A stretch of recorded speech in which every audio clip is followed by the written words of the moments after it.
बोलो बजरंगबली की। तो जो भी इस समय में 2 क्लासेस दे रहा हूं, मेरे सामने बच्चे बैठे हैं, दिखाएं कैमरे से स्टूडेंट को, और एक ये लाइव प्लेटफॉर्म भी चल रहा है। सीधी बात है बच्चों, आप लोगों ने पूरी साल पढ़ाई की, किसी ने 1 साल की, 2 साल की, पूरी साल कॉपियां खूब डाल रखी आपने सब्जेक्ट की। उन कॉपियों का रिजल्ट तो 3 मई को आ गया। अब अपने यहां कॉपी बनवाने के लिए, नोट्स के लिए ये क्लास नहीं है भाई। इस क्लास नोट्स के लिए डेफिनेशन नहीं है, ये क्लास है एग्जाम पे कैसे करें। टेस्ट मैच खेल लिया आपने, अब 2020 खेलना है, छोटा मारना उठा के, ठीक है ना। तो स्टार्ट हो जाते हैं। कोई टॉपिक की बाउंडेशन नहीं है, जहां दिमाग क्वेश्चन आया वो इसका टेक हो जाएगा, ट्रिकी रहेगा। कॉपी पेन आपका चलता रहे, जहां जरूरत तो नोट कर लें आप। लेकिन वो आप जो नोट होते बायोलॉजी के, लाल एक पेन कोई चेंज नहीं करेगा, पेन लाल पीला, मेरे को एलर्जी चीज से, एक पेन ले लो आपने बस केवल। ड्राइंग नहीं पढ़ा रहा हूं मैं। अब वो छोरे 6 पेन रख लेंगे, फिर पीले वाला देंगे, फिर काले वाला देंगे, फिर धोले वाला देंगे। एक पेन ले लो, कोई गोला एग्जाम एक पेन से होना है, कोई एक पेन ले ले, हाँ ठीक है ना। जो लाइव है वो भी आराम से बैठ जाए अपना मोबाइल या कंप्यूटर मोबाइल चालू करके अपना शुरू करें बात। मैं फिर से कहता हूं, और ये क्लास रोज रहेगी। हम गिन के इसकी आपको कितनी क्लास दें? 20 दे देते, चलो ठीक है। नो संडे मंडे 20 क्लास देंगे आपको गिन के। प्रयास करेंगे आपका फिजिक्स का फोबिया, फिजिक्स हार्ड नहीं है, फिजिक्स का फोबिया खत्म किया जाए। फिजिक्स हार्ड बिल्कुल नहीं है। एक सिंपल से बात शुरू करता हूं। आप लोग पढ़ते हो गैल्वेनोमीटर से एमीटर और गैल्वेनोमीटर से वोल्टमीटर। एक पॉइंट है सिंपल सा, लो नीट में करीब करीब आता है। गैल्वेनोमीटर तो एक वर्किंग प्रिंसिपल है, गैल्वेनोमीटर कोई इंस्ट्रूमेंट नहीं होता है।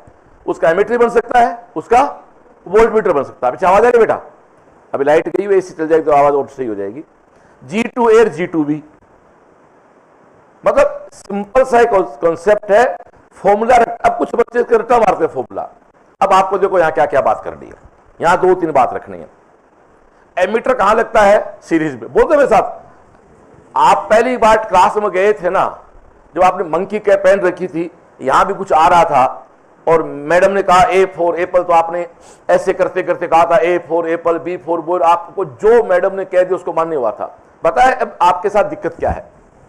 छोटा बच्चा स्कूल में पढ़ता ना 4वीं-5वीं तक, उसके मम्मी पापा अधिक पढ़े लिखे भी हैं टीचर से, और उसको कहने ये तेरी कॉपी में ऐसे नहीं है, वो कहते नहीं मेरी मैम ने बताया है। अभी गौर करना इस चीज को। उसको मैडम, उसका मैडम ज्यादा होते हैं, फीमेल स्टाफ ज्यादा होता है छोटी क्लास में बच्चा। वो अब मेरे को कई बार साइंस के साथ हुआ है, बोले नहीं आपको क्या पता, मेरे सर ने बताया है। जब फोर्थ पढ़ रहा था, छोटा बच्चा 1ली, 2री, 3री, 4थी के बच्चे को स्कूल का टीचर भूल से, माफी चाहता हूं गलत कोई नहीं पढ़ाता है, भूल से कुछ गलत मुंह से निकल गया या कुछ गलत लिख लिया, तो उसके पापा मम्मी अधिक पढ़े लिखे भी हो ना, तो बच्चा कहते नहीं मेरी मैम ने बताया है। लेकिन जब नीट और 11वीं में आते हैं तो एक ही बच्चा 4 कोचिंग ज्वाइन कर लेता है। किसी की ऑनलाइन ज्वाइन कर रखी है, किसी की ऑफलाइन ज्वाइन कर रखी है, किसी की ट्यूशन ज्वाइन कर रखी है, किसी की टेस्ट ज्वाइन कर रखी है, और भाई जी गिंडी बन जाता है। वो कहीं नहीं रहता कि बेइज्जती तो करता नहीं है, ये खराब पढ़ा रहा है, ये वो खराब पढ़ा रहा है, और घूमते रहते कुछ नहीं बड़ा होता है। इसलिए ये 20 क्लास आप ये विश्वास रखें कि आपको 15 क्वेश्चन तैयार कर देंगे। 15 क्वेश्चन तैयार होते हैं मेरे हिसाब से, आप मेरे सामने बैठा हुआ करीब करीब बच्चा सिलेक्शन रेंज में आ जाएगा। बायो आपको ठीक है पहले से, केमिस्ट्री सभी की ठीक होती, खराब होती नहीं किसी की। तो G2A और G2B। अब हम सब जानते हैं कि दोस्तों गैल्वेनोमीटर तो एक प्रिंसिपल है, एक वर्किंग प्रिंसिपल है, सिद्धांत है। एमीटर लगता है श्रेणी, बोलो हाँ यार, एमीटर का लगता है श्रेणी, आपको मेरे साथ बोलते रहना है। एमीटर लगता है सीरीज में, वोल्टमीटर लगता है पैरेलल। अब आ जाओ, आदर्श एमीटर का आर क्या होता है? 0। आइडियल वोल्टमीटर का आर क्या होता है? 0। आइडियल वोल्टमीटर का आर क्या होता है? अनंत, इन्फिनिटी होता है। अब ना तो कोई चीज 0 होती है, ना कोई चीज इन्फिनिटी होती है। इसका मतलब है एमीटर एक वह इंस्ट्रूमेंट है। अब देखो यहां से ये सब चीज रट्टा मारनी है, ये सब एमीटर। देखो आपको हनुमान चालीसा सबको याद है, हनुमान चालीसा याद है ना, उसमें 80 लाइनें हैं। जब तुम 80 लाइन याद कर सकते हो तो आप डफर तो नहीं हो। आप ये नहीं कि मेरे ज्यादा कमजोर है, वो 80 लाइन कैसे याद है फिर आपको, जिनकी तो आपने कोचिंग भी नहीं ली, उसके नोट्स भी नहीं बनाया आपने, फिर भी याद होगी, क्योंकि आपको उसका भाव था। जब तक आप भाव पैदा नहीं करो कुछ नहीं, सीधी बात है। एमीटर पे क्या क्या प्रश्न बनता है जी? एमीटर करंट मेजर करता है, बोलो हाँ या ना। एमीटर कहां जुड़ता है? सीरीज में। आइडियल एमीटर का आर क्या होता है, 0, बट 0 कोई चीज होती नहीं है, मतलब तो अब क्या कहेंगे, एमीटर का आर मिनिमम होता है, क्या बोलेंगे, मिनिमम होता है, और मिनिमम को करते करते 0 लेके आ गए तो क्या बोल देंगे, आइडियल, आदर्श। आदर्श पता किसको बोलते हैं, भगवान को। भगवान के समझा जाता है, उसको देखा नहीं जाता, तो जिसके पीछे आइडियल लग गया वो होता नहीं है, पढ़ाई जाता है। आइडियल गेस और सुनिए, आइडियल मतलब आदर्श, मतलब भगवान। भगवान को केवल महसूस किया जाता है, खुदा को, भगवान को देखा नहीं जाता। तो इसका मतलब है कि ऐसा हो सकता है यदि आर 0 हो गया तो वी से इट्स आइडियल एमीटर। बोलो हाँ या ना। हेलो जी, हो गया, पूरा हो गया एमीटर। कहां लगा, सीरीज में। क्या मेजर किया, करंट। आइडियल आर क्या होगा, 0। या हम कह सकते हैं कि बेस्ट एमीटर कौन होता है, जिसका आर मिनिमम। सीधी सी बात है, आइडियल तो कौन हो गया, 0। बेस्ट कौन हो गया, जिसका मिनिमम। अब आप वोल्ट मीटर में आ जाओ। वोल्ट मीटर कहां लगता है, पैरेलल। क्या मेजर करता है, वोल्टेज नहीं, वोल्टेज डिफरेंस। क्या मेजर करता है, वोल्टेज डिफरेंस। ओके। और आइडियल वोल्ट मीटर का आर क्या होता है, अनंत। पर अनंत कोई चीज होती नहीं है, तो पर क्या कहेंगे, जिस वोल्ट मीटर का आर जितना ज्यादा होगा वो उतना अच्छा वोल्ट मीटर होगा, जिस एमीटर का आर जितना कम होगा वो उतना ही अच्छा एमीटर होगा। एक बात हो गई। अब मैं थोड़ा सा जी से वी पे जाने से पहले एक क्लास में लग चुकी है, पहले कुछ पॉइंट पहले बढ़ा चुका है, आज हमारी क्लास फर्स्ट टाइम लग रही है। मैंने पहले भी कहा था ये कोई एक सिंपल सर्किट है, ध्यान दो क्लास। यहां पर ये पॉइंट है इसका ए, ये पॉइंट है इसका बी, और यहां मानो कोई बैटरी लगी तो तब करंट आएगी ना। ये लो, सबसे सिंपल सर्किट है। क्यों भाई, ये आपका एक बैटरी है, ए पॉइंट इसका ये है, बी पॉइंट इसका ये है। आप जानते हैं करंट हमेशा हाई वोल्टेज से कहां बहती है, लो वोल्टेज। या फिर 3 बात याद करो, हीट कहां बहती है, हाई टेम्परेचर से लो टेम्परेचर। उष्मा कहां बहती है, हाई टेम्परेचर से लो टेम्परेचर। करंट कहां बहता है, हाई वोल्टेज से लो वोल्टेज। हवा कहां बहती है, हाई प्रेशर से लो प्रेशर। हवा बहती है हाई प्रेशर से लो प्रेशर। इस पे दिमाग में प्रश्न आ गया। लो, एक गुब्बारा ये है और एक गुब्बारा ये है, ये बीच में टूटी है, टूटी खोल देंगे तो हवा किस में से किस में जाएगी, आप करेगा बड़े से छोटे में जाएगी। ऐसा नहीं होता है, ये क्लास ऐसे चलेंगी। पढ़ा कुछ और रहे थे, बात कुछ और आ गई। ऐसा क्यों है, क्योंकि इसके अंदर जो प्रेशर है P बराबर क्या होता है, 40/R। बोलो हाँ या ना। आर छोटा बड़ा क्या फर्क पड़ता है, बोलो हाँ या ना। P = 40/R। ये क्या है, इसका प्रेशर है। अब जिसका आर जितना कम है उसका प्रेशर है ज्यादा है, तो छोटे का प्रेशर है ज्यादा है, बड़े का प्रेशर कम है, तो हवा कहां से कहां जाएगी, छोटे से बड़े। कहां की बात कहां जोड़ दी, हो गया ना।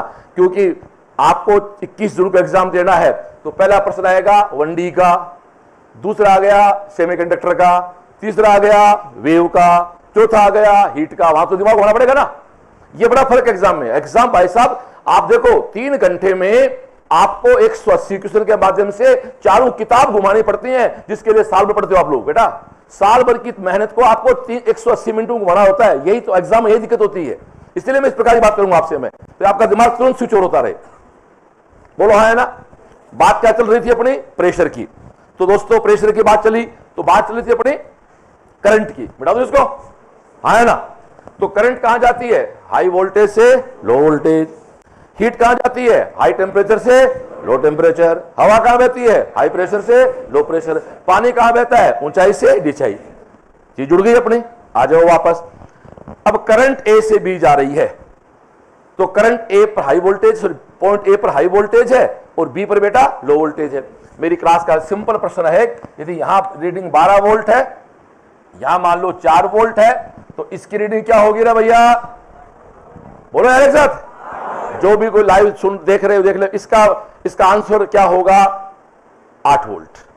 अब सुन ले भाई, जिसको 8 वोल्ट पता है वो तो पहले से फिजिक्स पढ़ा हुआ है, और जिसके उत्तर 8 वोल्ट नहीं आ रहा है, इसका मतलब उस भाई ने मजे किए, पूरी साल पढ़ाई से कोई वास्ता नहीं निकलेगा। ये तो कोचिंग बदलता रहा है या गुरुजी बदलता रहा है। सीधी सी बात है डियर। इसका मतलब पता क्या है, 2 पॉइंट के बीच देखो, एक तो होता पोटेंशियल, एक होता पोटेंशियल डिफरेंस, एक तो होता है विभव और एक होता है विभवांतर। तो पोटेंशियल या विभव तो किसी बिंदु का होता है और डिफरेंस दो बिंदुओं का अंतर होता है। हाँ या ना?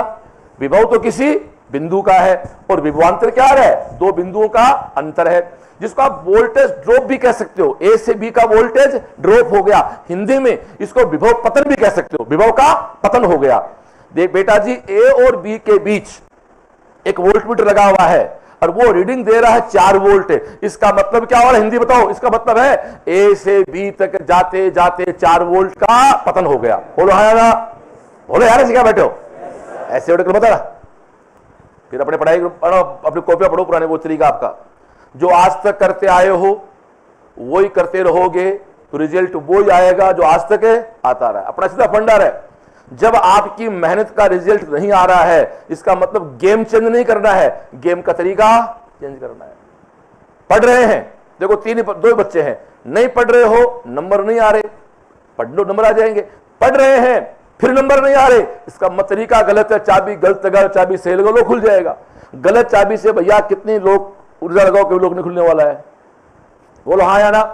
तो ए से बी तक गए, बोर्ड पे देखें, ए से बी पर गए तो अगले ने वोल्टमीटर लगाया। ये क्या पड़ता है? वोल्टेज डिफरेंस पड़ता है। लेकिन ये तो फिजिक्स की भाषा है यार, अपने मालूम नहीं बना। ये को मतलब आया ए वो बी तक जाता जाता ए में 4 की कमी होगी। जब 12 में कमी कर 4 की कितना आया? 8। बोलो हाँ या ना?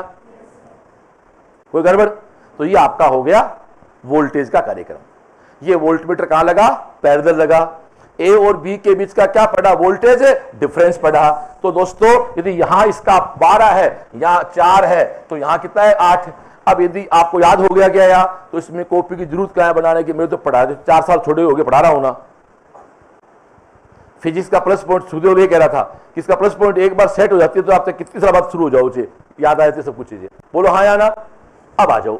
अब अपन बात कह रहे हैं जी से ए और जी से वी। तो लो पहले मैं आपको जी से वी बना देता हूं, लो ठीक है। तो जी से वी कैसे बने? तो भैया जी ये तेरा है गैल्वेनोमीटर, ठीक है डियर। और गैल्वेनोमीटर का जो है इसको तेरे को इसका क्या बनाना है? वोल्टमीटर बनाना है। सुन, ये तेरा जी है, इसको तेरे को एमीटर बनाना है। अब यार ये तो पता है, देखो सुनो, वहां 4 ऑप्शन आएंगे, सीरीज में लो रेजिस्टेंस, सीरीज में हाई रेजिस्टेंस, पैरेलल में लो रेजिस्टेंस और पैरेलल में हाई। किसी एक को टिक मारना है। अब यार ट्रिक देखो, मेरा काम आपको एग्जाम में सही करवाना है। भाई यार जी से ए कैसे बनता है या जी से वी कैसे बनता है, ये प्रश्न आएगा तो 4 ऑप्शन आएंगे, सीरीज लो, सीरीज हाई, पैरेलल लो, पैरेलल हाई। अब 4 में एक के टिक मारना है। अब कंफ्यूज होगी दुकान, वो कंफ्यूज क्यों होते हो रहे? एक बताओ, एमीटर बनाने के लिए क्या करना पड़ेगा? कम से कम करना पड़ेगा।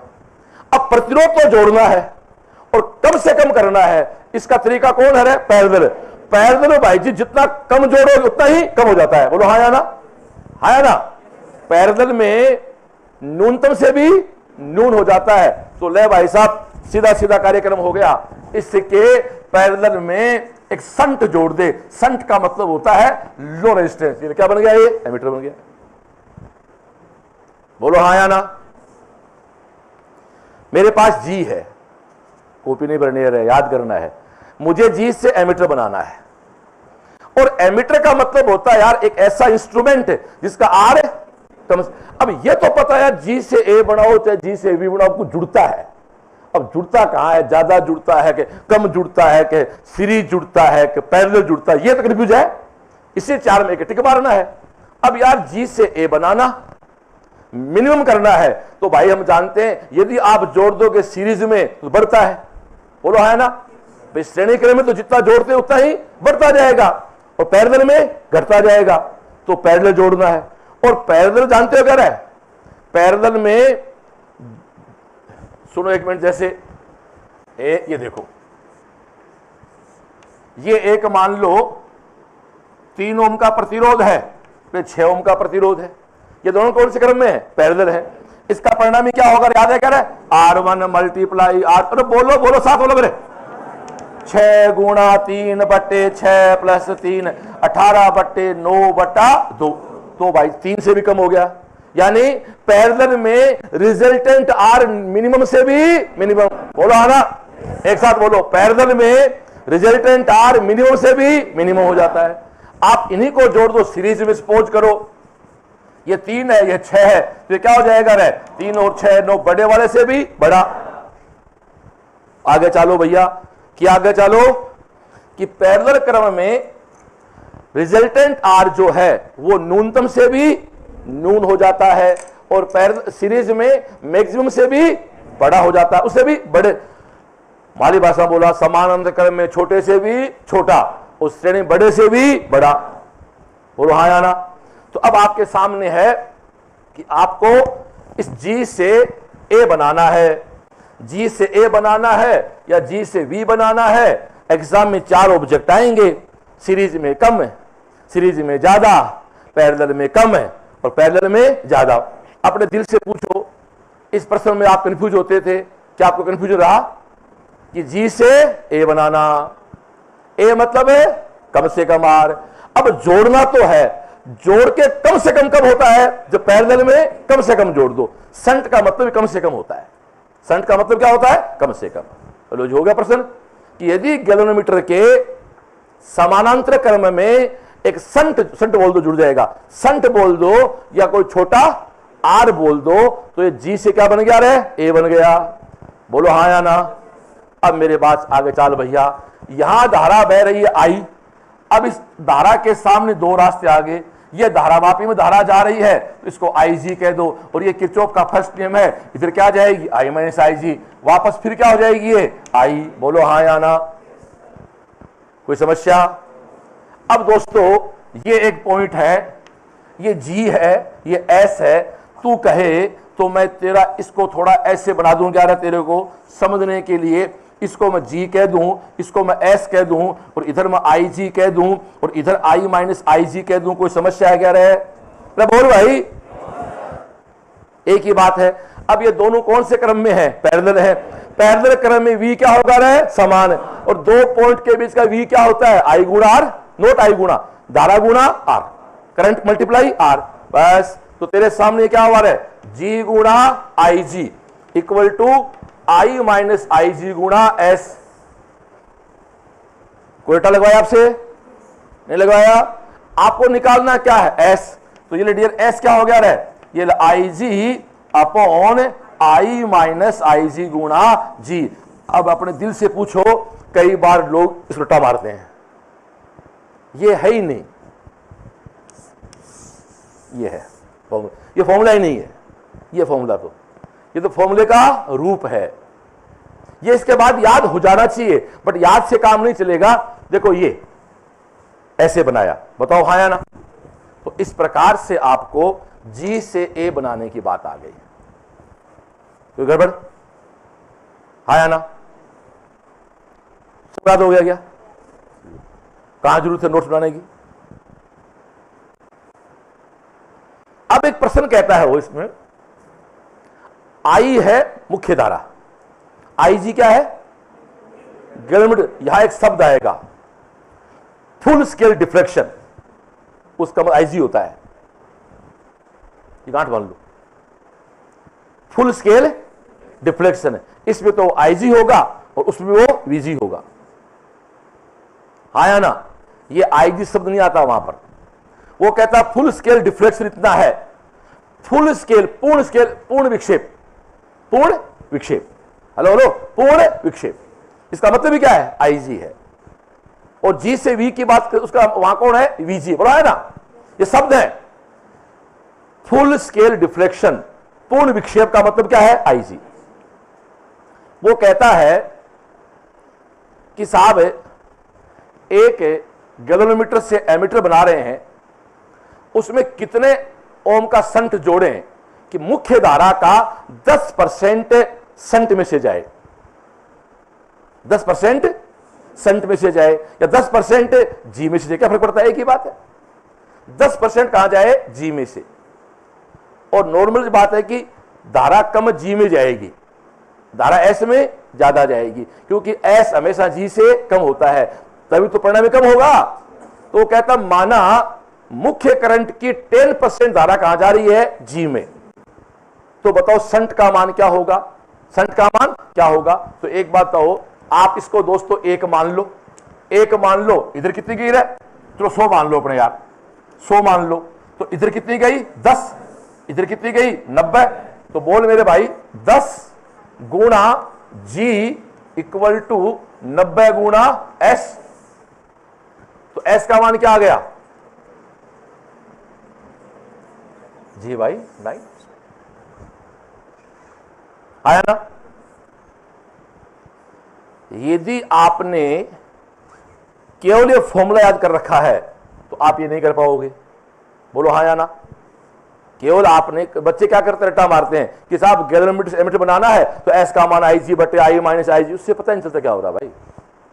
अगला साहब कहता है कि करंट का 10% तो G में से जाता है, तो बट नेचुरल बात है 90% कहां जाएगा GS में से। ऊपर बेटा एम्पियर गुणा ओम, नीचे गुणा एम्पियर गुणा ओम, बस वैल्यू पुट कर दी, तो S का मान G बटे 9 आ गया। वो कहता है G का मान लो 100 है या 90 है, तो आ जाएगा, खास बात नहीं, बोलो हाँ या ना। इसी के साथ आपका G से A की बात पूरी हो गई। एक शब्द क्या आया, full scale deflection. Full scale deflection का मतलब क्या है IG, बोलो हाँ या ना। कोई गड़बड़ बिठा दूं क्या। अब आते हैं G से V पर। अब G से V बनाना है तो अब आप ही बताओगे, G है और G से V बनाना है और कुछ ना कुछ जोड़ना है, तो अब V क्या होता है जिसका R ज्यादा हो। अब ज्यादा कब बनता है भैया, जब जोड़े सीरीज में और बड़े से बड़ा जोड़ दे, तो बड़े से बड़ा जोड़ देगा तो R और भी बड़ा हो जाएगा। बोल भाया, ये तेरा कौन है G, ये तेरा कौन है R, बस, और ये तेरी सप्लाई मान ले, यहां पर क्या है V। यहां से करंट क्या चली तेरी IG, अब यहां भी क्या जाएगी IG, यहां भी क्या जाएगी IG। चलो अपन थोड़ी सी बात अलग कर लेते हैं एक बार। आप सब जानते हैं कि ये कोई V सप्लाई है और ये I करंट बहती है, ये R1 है, ये R2 है, तो यहां V1 का मान क्या होगा रे I गुणा R1 और V2 का मान क्या होगा रे I गुणा R2। और आप जानते हो ऊर्जा ना नष्ट होती है ना पैदा होती है, तो V का मान क्या हो जाएगा भैया V1 प्लस V2, बोलो हाँ या ना। कोई आफत है कि, यानी जितने सारे R जुड़े हुए हैं उनके सब के टर्मिनल्स पे, उनके सब के सिरों पे जो वोल्टेज का ड्रॉप होता है, उन सब का सम किसके बराबर होगा सप्लाई के। तुम पैसा उतना ही खर्च कर पाओगे जो बापू घर से भेजेगा। ये बापू को दिया पैसा है, V1 हॉस्टल का मान लो, V2 मस्ती का मान लो, जोड़ते रखना पड़ेगा। ये घर की सप्लाई है और सप्लाई का कंजप्शन है, होगी बात। तो यहां भी आ जाओ।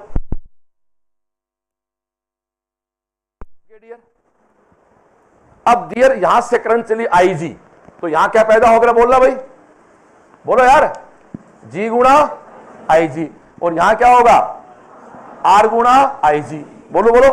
तो V का मान क्या होगा रे IG गुणा G प्लस IG गुणा R, बोल हाँ या ना। कोई आफत है बेटा, सोच ले एक बार तो।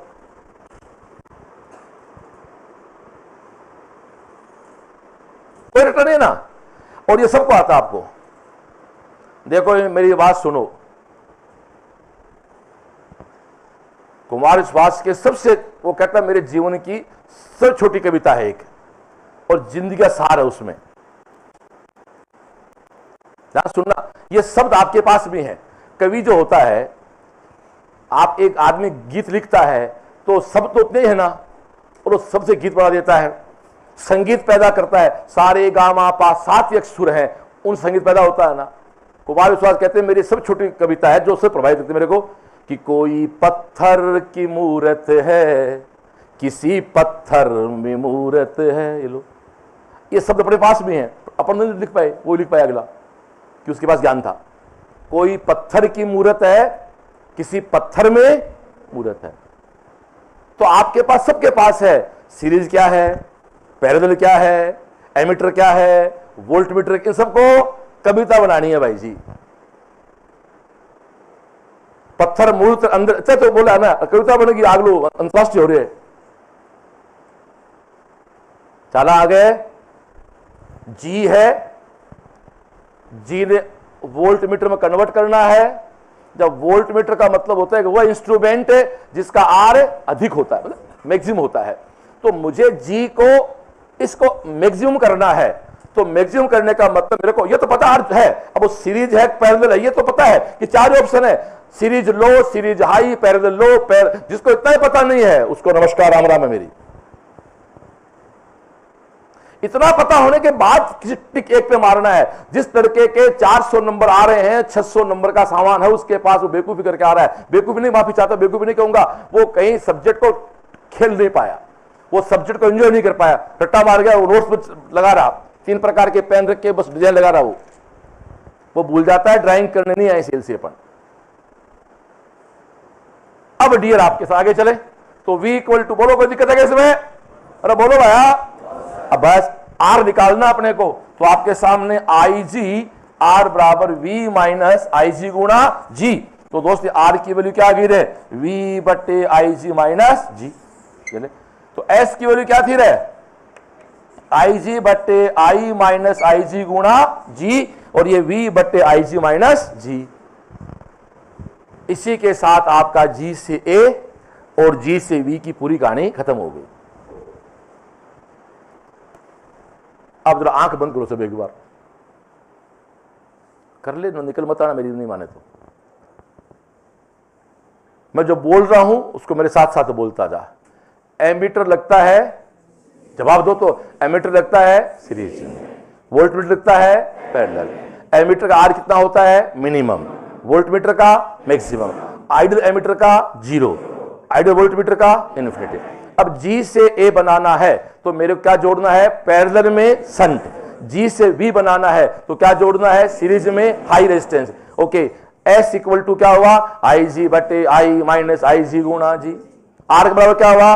V upon IG minus G। समाचार सब आंखें खोल लो, टोपी पूरा हो गया। ऐसी चालू नहीं कर तक, बोलो हाँ या ना। अब बताओ, आप कमजोर तो नहीं हो ना? सब याद हो गया ना? इस पे न्यूमेरिकल्स आप घर जाके देख लेना, एक दो और कर लेंगे। तो ये आपका हो गया G2A G2V। यहां थोड़ी सी चीज में सीरीज और पैरेलल की बात भी कर लेता हूं। सीरीज की तो मैंने बात कर ली कि सीरीज का आर क्या होता है, पैरेलल का आर क्या होता है, उसकी बात कर लेते हैं। फिर थोड़ा आगे बढ़ते हैं, एक नई चीज दिमाग में और आ रही है, उस पर चलते हैं फिर आगे, ठीक है। एक आपने देखा होगा कि यदि मैं दो आर को सीरीज जोड़ता हूं, ये R1 है, ये R2 है, तो रिजल्ट आर क्या आएगा भाई? R1 plus R2। ये V है, ये आपकी I है, तो टोटल आपका जो, सॉरी ऐसे नहीं, ये आपका यहां माना कि इसके टर्मिनल्स पे V1 पैदा होगा, इसके यहां पर V2 पैदा होगा, तो V क्या होगा रे? बोलो कोई दिक्कत थोड़ी किसी को? कोई दिक्कत नहीं है ना?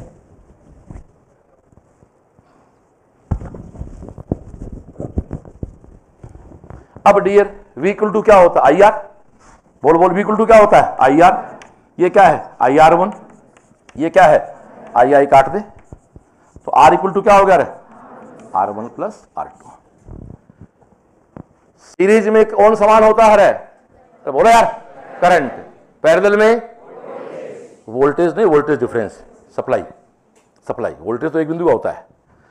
सीरीज में करंट समान, पैरेलल में वोल्टेज या सप्लाई समान, या सप्लाई इक्वल होती है। जैसे आपके घर की फिटिंग कौन से क्रम में है? क्यों है? क्योंकि तेरे घर में सप्लाई तो 220 वोल्ट की आ रही है, तेरे घर में एसी लगा हुआ है उस पर 220 है, पंखे पे 220 है, और बाथरूम में 0 वाट का बल्ब वहां भी 220 है। घर की सप्लाई चेंज नहीं होती है, केवल क्या चेंज होता है? आई। बड़ी बात आपके, सप्लाई चेंज नहीं होती है। इस पे प्रश्न खड़ा करूं। पावर के 3 फॉर्मूले हैं, एक है P इक्वल टू VI, एक है P equal to I square. मैं तो ऐसी क्लास लगी भाई सुखदेव सर, इसलिए V स्क्वायर आ रहा। घर की सप्लाई की बात आए, घर की या सप्लाई की, तो बताओ इसमें से कौन सा फॉर्मूला काम आएगा? तीसरा काम आएगा। क्योंकि हमें ये पता है वी कांस्टेंट होता है, आई कभी। देखो वो कहता है एक बल्ब है, अरे लड़के, एक बल्ब है 60 वाट का, एक बल्ब है 100 वाट का। बताओ आज जरा किसका है? बल्ब है तो उसका फिलामेंट होगा ना, तो आर जरा किसका है? अब यहां भाई जी कई कहते हैं सर ऐसे कैसे कह रहे हो, P equal to I square R है तो P आर के समानुपाती है और एक में P आर के इनवर्स है, सारा खेल का है।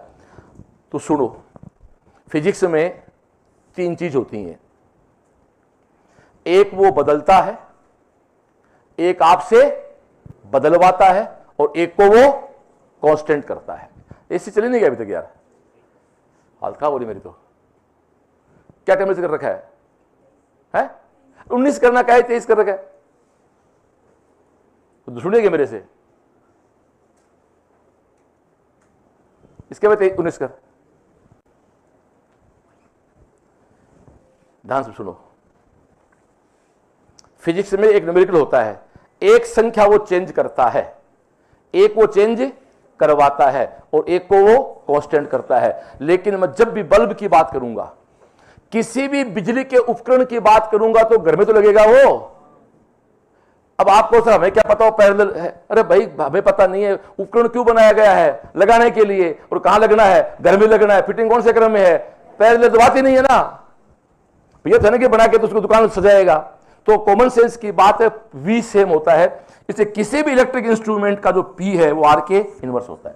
ये नहीं है, ये तो फॉर्मूला काम आएगा, बोलो हाँ है ना। आपको सर आपने आई स्क्वायर क्यों नहीं लिया, आपने वी स्क्वायर, आपको कैसे पता लगा? अरे पता की बात क्या, घर की फिटिंग कौन से क्रम में है, पैरेलल है, और कोई भी उपकरण बनेगा तो कहां लगेगा, घर में तो लगेगा ना। तो बेटा फिर कौन कांस्टेंट हुआ? P, sorry V. फिर कौन हुआ कांस्टेंट? वी। तो पी अगला बदल रहा है, आर आपसे बदलवा रहा है, और वी किसका कांस्टेंट, बोलो है ना। तो P इनवर्स प्रोपोर्शनल आर, तो एक बल्ब 60 वाट का है, एक बल्ब 100 वाट का है, तो ज्यादा आर किसका हुआ? 60 वाट। ठीक है, बोलो दिक्कत? अब आप आगे चलो, फिर आप जानते हो V इक्वल टू क्या है? I R. I equal to क्या है? V upon are.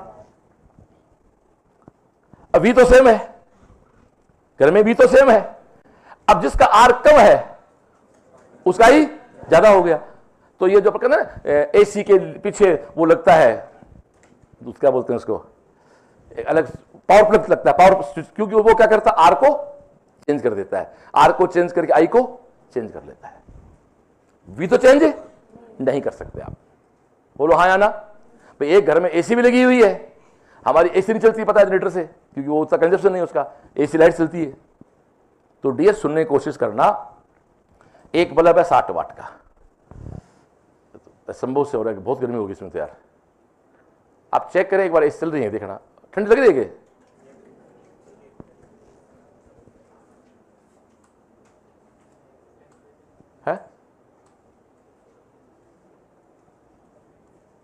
एक टेबल फैन लिया फटाफट, यहां पर फिर एक टेबल फैन लिया फटाफट। आप एक बार पता करो चल तो रही है क्या? ठीक है, हो जाए। फिर एक बार गेट खोल दो एक बार थोड़ी देर। हाँ डियर, एक टेबल फैन, हाँ तो 60 वाट, कोई बात नहीं, क्लास तो लेनी है ना, लाइव भी चल रही है, कोई बात नहीं। मंजूर नहीं थकना, मंजूर नहीं रुकना, मंजूर नहीं हमको हालातों से लड़ना, दिन रात पसीने से, दिन रात पसीने से हालात बदल देंगे हम, वक्त बदल। अब सुनो, ये क्लास एक नए तरीके का है। मैं वही श्रवण चौधरी हूं जिसने रात रात में क्लास लेनी फिजिक्स की, हम उस क्लास पे भी आएंगे और हम आपकी 30-40 घंटे में फिजिक्स का पूरी का रिवाइज कर देंगे। हमारी बी बिल्डिंग का बेसमेंट हुआ करता था, जहां रात को लगते 8 बजे, सुबह क्लास छोड़ 4 बजे पूरी फीस रिवाइज होती थी। ये ऐसे शहर नहीं बना है सर। आ जाए ध्यान सुनो डियर, फिर से कहता हूं, एक बल्ब 60 वाट का है, एक बल्ब 100 वाट का है। पहला प्रश्न है, बताओ आर ज्यादा किसका है? तो क्या कहोगे? 60। रट्टा नहीं मारना, क्यों? क्योंकि फॉर्मूला काम आएगा P equal to V square. Sir I square R क्यों नहीं काम आया?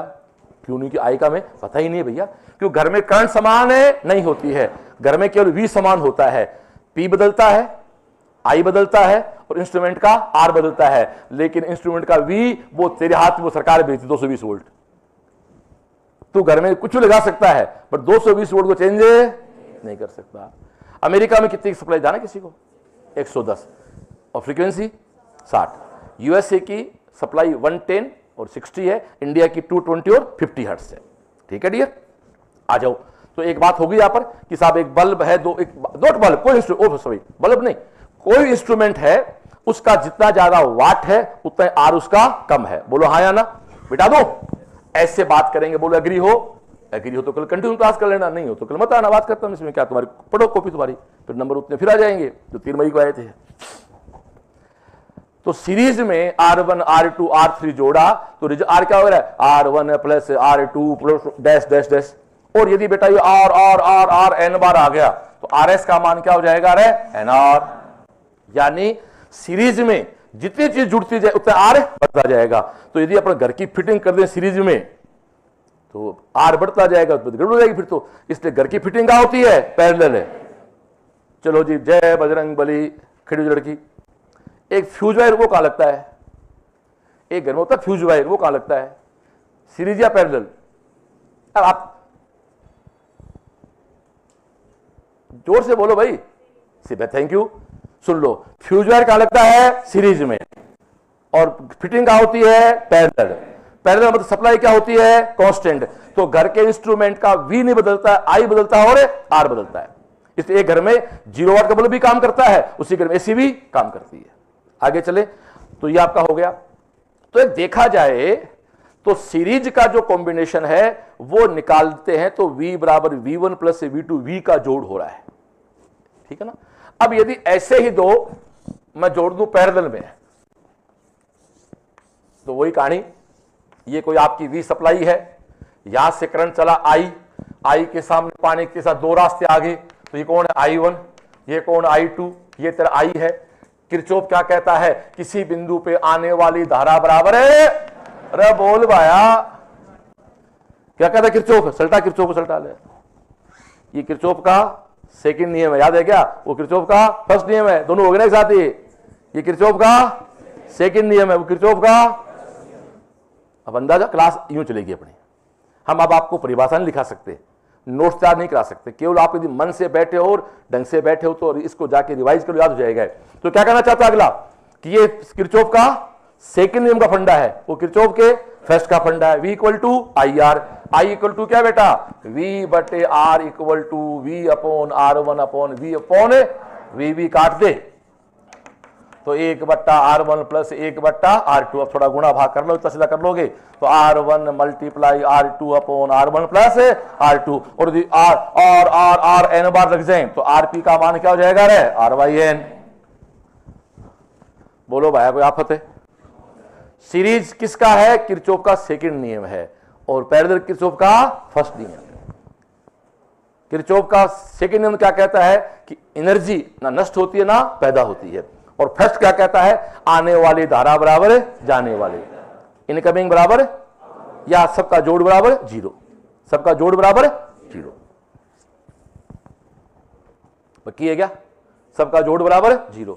आने वाली पॉजिटिव, तो सुखदेव जी जाने वाली, इसमें क्या बात है? पैसा जेब में आ रहा है, अच्छी बात है, जा रहा है, खराब बात है। आने वाला पॉजिटिव, जाने वाला नेगेटिव। रिवाइज करूं, सीरीज में करंट समान है, पैरेलल में वोल्टेज डिफरेंस, अब वोल्टेज बोल दो, V समान है, R का मान बड़े वाले से भी बड़ा, पैरेलल में छोटे वाले से भी छोटा। R बराबर R1 plus R2 plus dash dash dash, 1 बट्टा R बराबर 1 बट्टा R1 प्लस 1 बट्टा R2। ये R N बार आ गया, सीरीज में आ गया तो NR, पैरेलल आ गया R बटे N। कोई गड़बड़? किरचॉफ का फर्स्ट नियम पढ़ाएं आपको, पढ़ाएं? चलो, किरचॉफ का फर्स्ट नियम है, चलो सीधा ले चलता हूं हीट में। पढ़ा क्या रहा हूं? सर्किट। ले कहां चल रहा हूं? हीट में। आ जाओ जी। पंखा मंगाया था, बाजार खरीदने गए हैं क्या? ये कोई एक छड़ है, साथ बोलो चलो मेरे। इधर मैं आर की बात करूंगा, आर इलेक्ट्रिक की बात करूंगा, यहां आर थर्मल की बात करूंगा। लो बात छेड़ देता हूं। एक होता है प्रतिरोध, इसको बोलते हैं इलेक्ट्रिक प्रतिरोध, उसको बोलते हैं थर्मल प्रतिरोध। ये विद्युत प्रतिरोध है, वो ऊष्मीय प्रतिरोध है। ये इसका माना ये हाई वोल्टेज है, ये लो वोल्टेज है, ये हाई टेम्परेचर है और ये लो टेम्परेचर है। वोल्टेज के डिफरेंस के बिना आवेश का प्रवाह नहीं हो सकता और टेम्परेचर डिफरेंस के बिना चार्ज का प्रवाह नहीं हो सकता। हीट का प्रवाह नहीं, सही है। आवेश बहाने के लिए विभवांतर चाहिए, सही है, और उष्मा बहाने के लिए तापांतर चाहिए। हीट फ्लो के लिए टेम्परेचर डिफरेंस चाहिए और चार्ज फ्लो के लिए वोल्टेज डिफरेंस चाहिए। इसको भी कंडक्टर कहते हैं, उसको भी कंडक्टर कहते हैं, सेम बात है। यहां भी कंडक्टर और इंसुलेटर, वहां भी कंडक्टर और चालक, कुचालक, चालक, कुचालक। अब डियर यहां जो आर होता है वो क्या होता है, रो एल अपॉन ए, और यहां एक आर का फॉर्मूला बनता है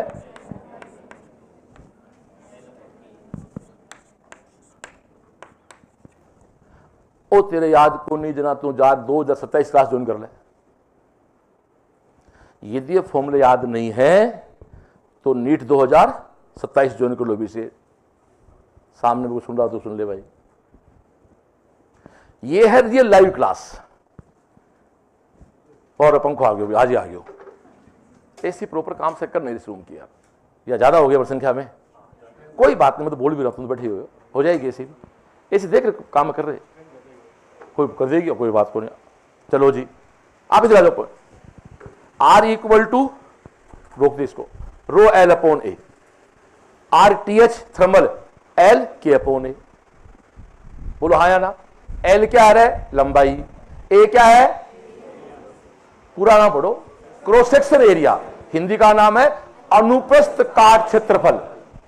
अनुप्रस्थ बोलना बहुत जरूरी है, क्योंकि भैया एरिया वेक्टर होता है, वॉल्यूम तो स्केलर होता है, आयतन तो अदिश है, बट क्षेत्रफल है सदिश है। तो वेक्टर के साथ पूरी बात बोलनी पड़ेगी, अनुप्रस्थ काट क्षेत्रफल या क्रॉस सेक्शन एरिया।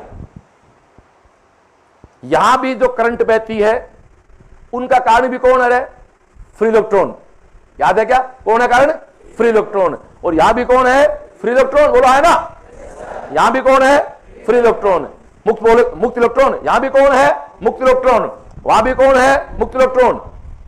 यहां रो विशिष्ट प्रतिरोध है, स्पेसिफिक रेजिस्टेंस है, और ये कंडक्टिविटी है, क्योंकि नीचे है तो उल्टा हो गया रो का। बोलो है ना। एल इसकी लंबाई है, ए इसका क्रॉस सेक्शन एरिया है, के उस पदार्थ की कंडक्टिविटी है, रो उसकी रेजिस्टिविटी है, जो डिपेंड किस पे करती है, पदार्थ की नेचर पे, पदार्थ की नेचर पे। अब डियर यहां एक फॉर्मूला बनेगा आई, यहां आई को कहेंगे D Q by D T. बोलो हाँ या ना। और यहां आई को कहते हैं एच, उसको कैपिटल डी क्यू बोल दो, D Q by D T. ये क्यू कौन है, चार्ज, वो क्यू कौन है, उष्मा, हीट। बोलो हाँ या ना। अब एक बात और सुने, यहां दोस्तों कौन काम आएगा, डीवी। तो यहां कौन काम आएगा, डी थीटा। ओ भाई जी ध्यान सुन ले, क्यूमर थीटा में बहुत लफड़े हो रहा है। अब लाइन 12 आ गई तो क्यू हो गया, मारेगी तो थीटा हो गया।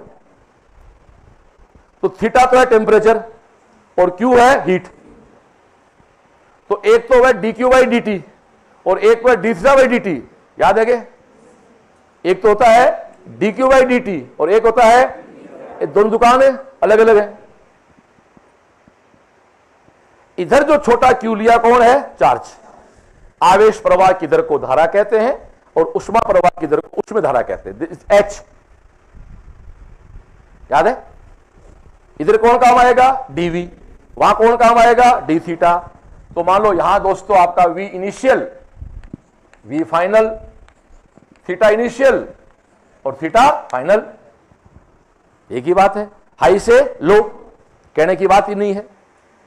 तो दोनों टॉपिक एक ही है, ये अलग अलग नहीं है, अलग नहीं है ना, सेम है। तो किरचॉफ का नियम उस पर लागू होता है। जैसे मैं आपसे पूछूं ना, आप कहोगे क्या पूछ रहे हो, आता है मैं, 2 एम्पियर जा रही है और 1.5 एम्पियर इधर है, इधर कितनी होगी, जोर से बोलो। आप कहोगे साहब क्या पूछ रहे हो इसका, तो ठीक है फिर 0, 90, 90, तो बताओ थीटा क्या है, बात एक ही है, बताओ इसका थीटा क्या है, अब दिखा देते हैं। ये पूछो तो मैंने कल एक कहानी बताई थी, जिंदगी में मात कौन खाता है। मैंने कल भी कहा था कि आदमी अपने बच्चे की सगाई के लिए कोई लड़की, अच्छी बच्ची की तलाश में था, तो कहीं भी जाता भी साहब कोई ऐसी बच्ची जिस कम से कम 2 गुण तो हो ही, बात तो सही है, 2 गुण तो होने चाहिए, लड़का हो लड़की हो। तो किसी एक चौधरी के पास गया, उसने कहा था मेरी बच्ची में 2 गुण है। ठीक है यार, चौधरी इज्जतदार है, झूठ क्या बोल रहा होगा, शादी कर दी। मैंने कल भी दुख सुनाया था। 6 महीने तक उस चौधरी ने वेट किया कि यार ये भाई छोरी में गुण ही को नहीं कोई। वो आगे गए चौधरी के, बोले साहब खेतों का 2 गुण ही, तो 6 महीना क्यों नहीं करे, बिल्कुल 2 गुण है, खुद ने सूझे को नहीं और न बुझे को नहीं, खुद ने सूझे को नहीं, तो खुद को तो आइडिया आता नहीं है और किसी की बांधते। इस जिंदगी में सफल वही लोग होते हैं जो किसी को ढंग से फॉलो करके और खुद लीडर बन जाते हैं, फॉलो करते हैं। आपको पता नहीं है, किसी और को पूछोगे नहीं तो मैं खड़े रहोगे, इसमें क्या बात है भाई। बारिश हो रही है, मटका उल्टा रख दो, पानी कहीं नहीं जाएगा। मैं तो पढ़ा रहा हूं, मेहनत कर रहा हूं, अब जो क्लास में मेरे साथ रहेगा, हमारे साथ रहेगा, वो आगे निकल जाएगा, नहीं तो क्लास तो ले रहे कई 2-3 साल से। ये एक आसान प्रश्न है। अब दोस्तों आसान भी कराना पड़ता है, आसान के साथ साथ ही आता है। छोटे थे, दवाई देनी थी, तो मम्मी चम्मच पे चीनी में दवाई डाल के नाक पकड़ देती थी ना, तो चीनी क्यों डाली, ताकि दवाई खट्टी नहीं लगे। ये इसलिए करवाए जाते हैं ताकि हार्ड नहीं लगे। अब दोस्तों ये आपके सामने प्रश्न है, लो तो ये आपको तीनों सब चीजें एक ही हैं। ये भाई साहब एक सिंपल सा क्वेश्चन है कि एक छड़ है, एक छड़ ये है, एक छड़ ये है, इस 0 डिग्री सेल्सियस है, ये 90 डिग्री सेल्सियस है, ये 90 डिग्री सेल्सियस है, और तो इसका बताओ थीटा क्या है। अब हमें नहीं पता थीटा क्या है, हम तो कहते हैं सारी धाराएं आने वाली हैं, H1 भी आ रही है और H2 भी आ रही है और H3 भी आ रही है। हमें इतना ही पता है कि सभी जब आ रही हैं तो सबका जोड़ क्या कर दो रे, H1 plus H2 plus H3 बराबर 0। बोलो हाँ या ना। ठीक है। अब डियर, धारा हमेशा कहां बहेगी, हाई वोल्टेज से लो वोल्टेज। इसका अच्छा तीनों एक जैसी है तो आर समान है, वो कहते तीनों छड़ एक जैसी है, तीनों रोड एक, सब आर कौन सा आर, थर्मल, कौन सा आर, उष्मीय। अब आ जाओ, ये कौन है, आई है, ये कौन है, I, V equal to I R, I equal to V upon R. But अभी नहीं, यहां थीटा आएगा, आएगा ना, तो ये बड़ा है, हमें नहीं पता बड़ा छोटा है, पर यहां से यहां जाए तो बड़ा यही है, हमें नहीं पता छोटा है बड़ा, पर ये बड़ा है क्योंकि हमने इसको मान रखा है। तो क्या कहोगे रे, 0 minus theta upon R plus, बोलो बोलो, 90 minus theta upon R plus 90 minus theta upon R equal to 0। ये minus theta plus 90 minus theta plus 90 minus theta equal to क्या होगा रे, 0। ये कितना है, 180 इक्वल टू क्या है, 3 थीटा, थीटा इक्वल टू क्या आ गया, 60 डिग्री। ले बिड़ो, जैसे 60 डिग्री आया ये करंट तो इधर आ जाएगी, तो ये H2 आने वाली, H2 जाने वाली, तो ये ले भैया H1 बराबर H2 प्लस, पढ़ा क्या रहा था, सर्किट। क्वेश्चन किसका हो गया, हाँ या ना। आपको इसी प्रकार से अटैक करना है। एक और बताओ, कुछ बढ़ेगा, सुखदेव जी फिट है, लो एक और देख लो।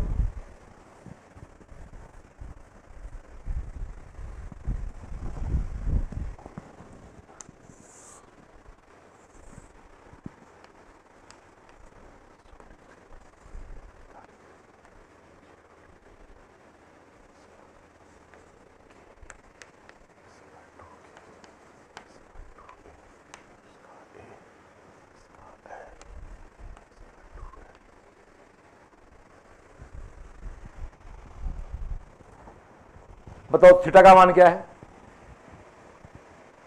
पैर नहीं चलते हमारे क्लास में, अपने बस की बात नहीं है। ये दो छड़ हैं जो कौन से क्रम में है? बोलो, आप लिखो, बोलो कौन से क्रम में है सीरीज? नहीं बोलो, काल बताया कौन से क्रम में है? दोस्तों, आप किसी चीज को 4 बार लिख लो, जब तक नहीं बोलोगे याद नहीं होगी आपको।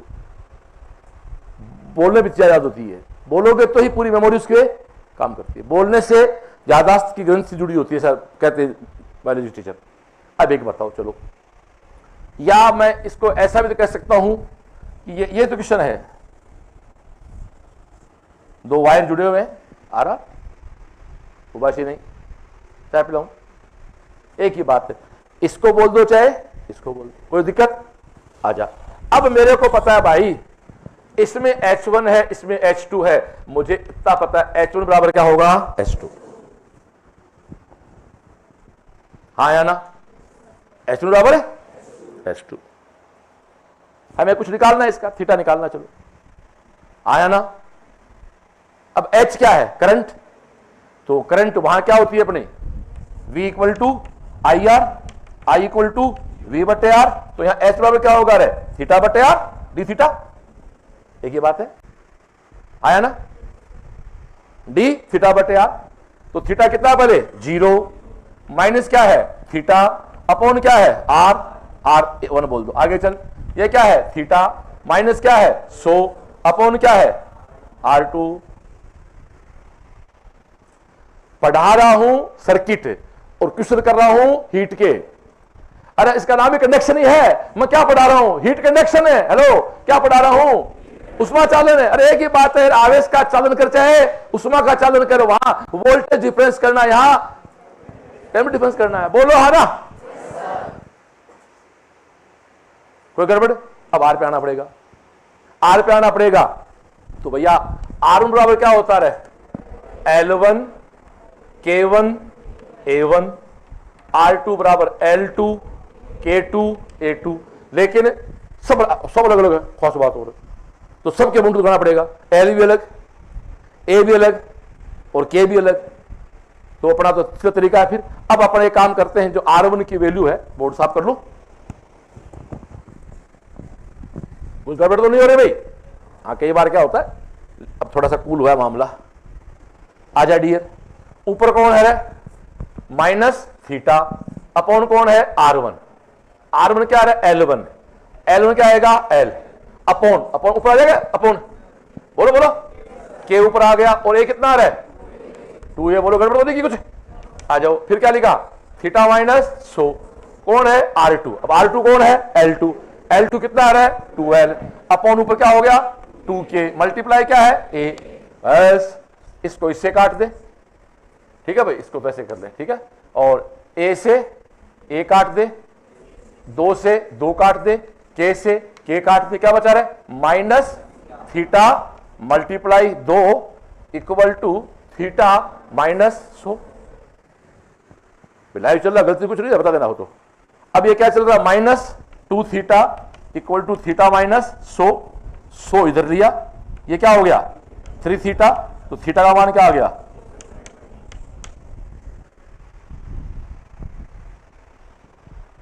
गोड़ा भाग में गलती होता बता देना बेटा, कई बार क्या आदमी बोलता कुछ लिखा कुछ भूल जाता है, कोई क्लास एडिट नहीं हो रही है।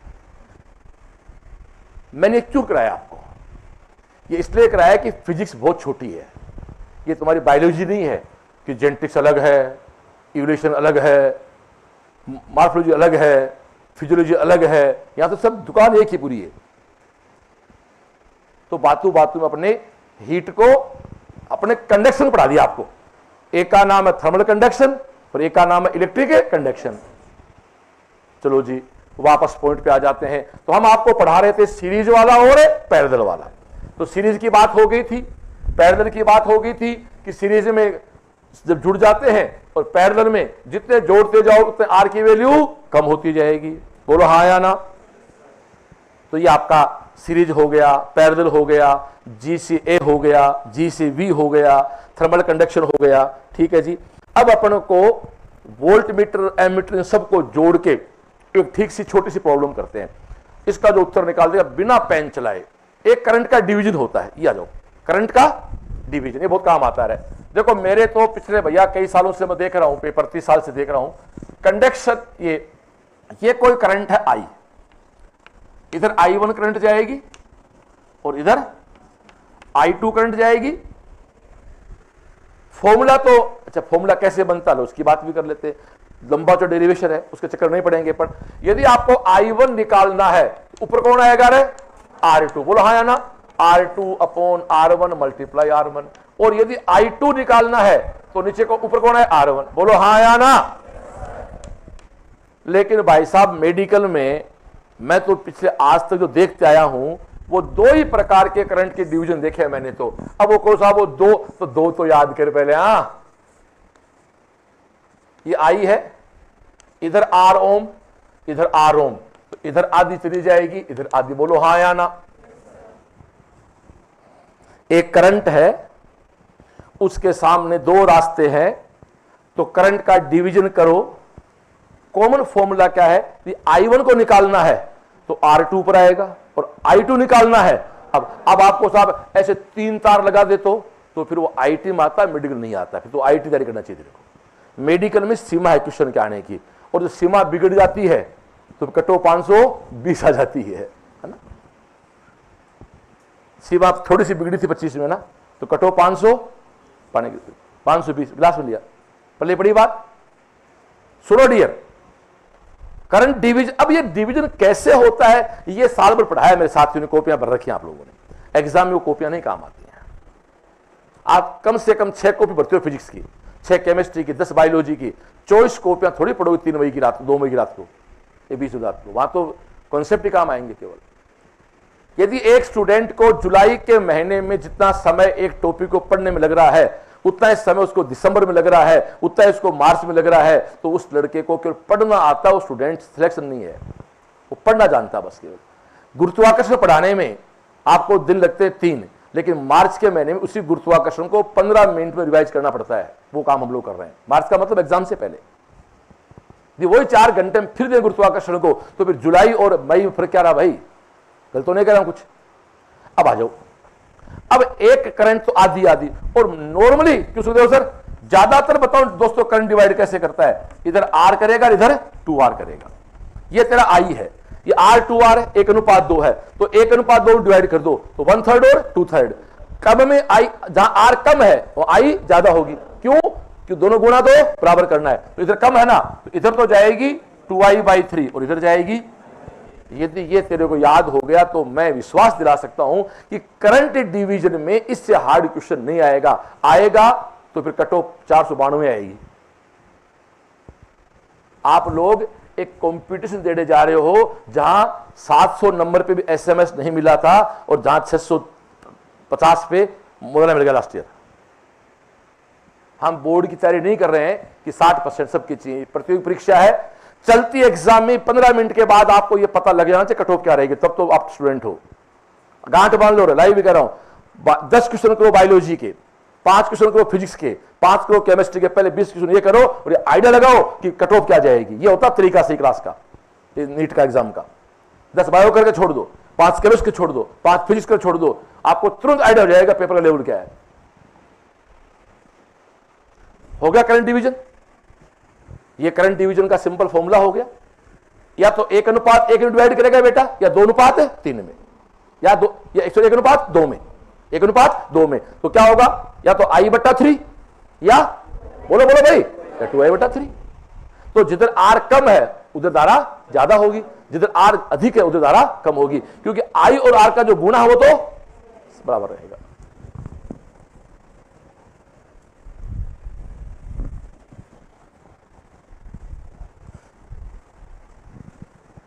अब हम थोड़ी सी बात को आगे बढ़ाएं। ये आपका करंट डिवीजन हो गया, सारी बात होगी। तो एक सिंपल सा क्वेश्चन लेते हैं लोग। कल भी किसी क्लास में कराया था मैंने, कल अलग क्लास थी, आज अपने ये मानते हैं क्लास पहली बार लग रही है।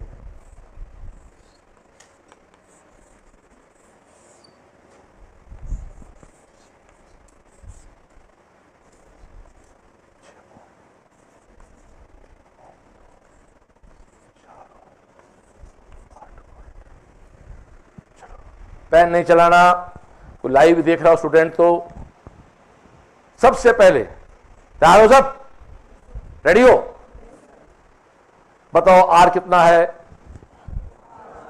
आर कितना है। अब जिसके 4 नहीं आया उसको कल से ही नीट 2027 तैयारी शुरू कर देनी चाहिए। अब उसकी आत्मा पता किसके नहीं आया, 6 और 3 है 2, हाँ उसको सोचेगा 6 2 कैसे हुए, 6 और 3 है 2, क्योंकि 6 और 3 कौन से क्रम में है, पैरेलल है। तो 6 × 3/6 + 3 18/9 2। एग्जाम में 6 और 3 4 4 नहीं देगा, उसका काम तेरी गणित चेक करना नहीं है। सुन ले, नीट वालों का काम तेरी गणित चेक करना नहीं, उसका काम है तेरी फिजिक्स चेक करना। 6 × 3/6 + 3 6 18/9 2, कितना आ रहा है 2, फिर 2 और 2 4। किसी भी सर्किट को शुरू करने से पहले बेटू उसका परिणामी आर निकलता है, निकल गया। परिणामी आर निकलने के बाद वी, बैटरी एक लगाई मैंने, बैटरी एक से अधिक होंगी तो वी निकालना। सुनो भाई, बैटरी एक ही है तो लफड़ा ही नहीं है, बैटरी एक से अधिक हो गई तो वी भी निकालना पड़ेगा। पर नीट में बैटरियां एक ही आती है, नॉर्मली एक ही बैटरी रहती है।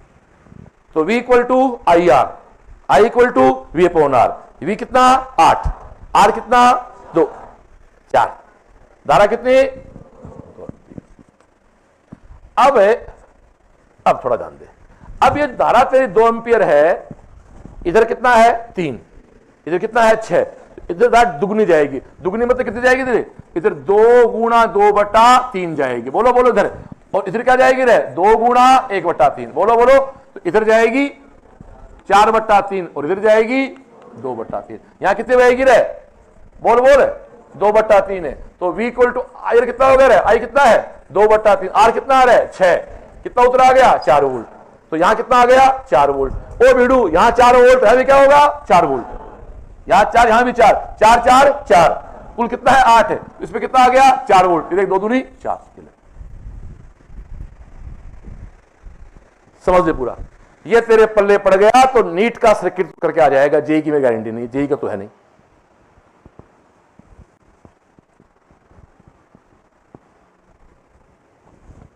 मेरा तरीका जो पढ़ाने का है वो यही है। लो मैं इसको एक बार फिर लिख देता हूं। मेरा ऐसा मानना है कि आपसे 2 बार काम कराने के बजाय हम ही 2 बार काम कर लें, कि मेरे 1-2 बार काम करने से इधर काम 600 बार हो रहा है ना, 300 बैठे हुए हो, 3 ओम 6 ओम 2 ओम, वही लिखा ना। चलो भाई बात शुरू करा, चलो चाय पिलाओ, 1.5 घंटा हो गया यार, ऐसे क्या मजदूरी कर रहे हैं आपके यहां।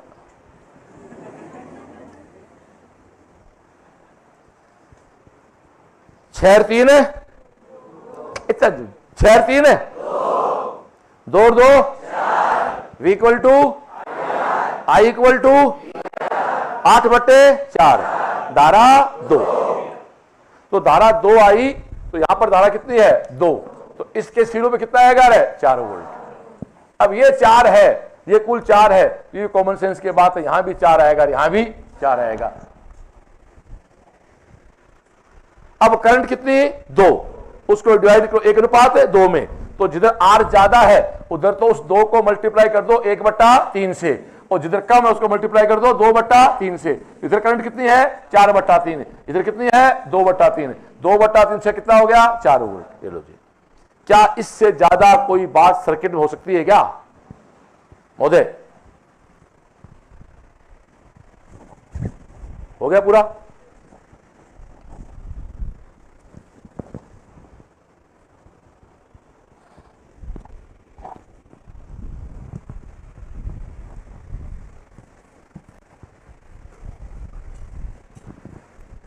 अब अपना बात को आगे बढ़ाएं। सर्किट की बात चल रही थी, सब चल रहा था।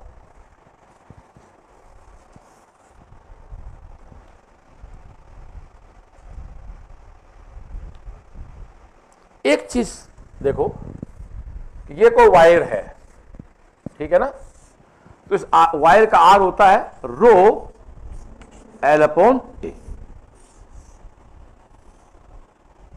ये हमारे कल भी बात हुई, कल वाले बच्चे सब चेंज हो गए, आज कुछ नए बच्चे आ गए। अब भाई जहां जो बैठे कल वो ये बैठे, यहां पर नए बैठे नहीं, कोई नहीं तो उसका डिस्टर्ब हो जाएगा। आपको अपने जगह के बैठना कल, ठीक है ना? अच्छा लगे तो, नहीं लगा आपकी इच्छा, आपको लगे कुछ चीज हो रही है। ऐसे 20 से क्लास रही है, क्लास फिर कभी अपन इसको एक जब फ्लो बन जाए 2-4 दिन में तो अपन उस स्टाइल में आएंगे, क्योंकि बायोलॉजी आप दोस्तों पढ़ चुके हो, किसी के 330 नंबर भी हैं, किसी 320, वो आपकी तैयारी हुई है। आप फिजिक्स के कारण, आपको बाहर किस ने किया? फिजिक्स ने, तो उसको पढ़ो ना।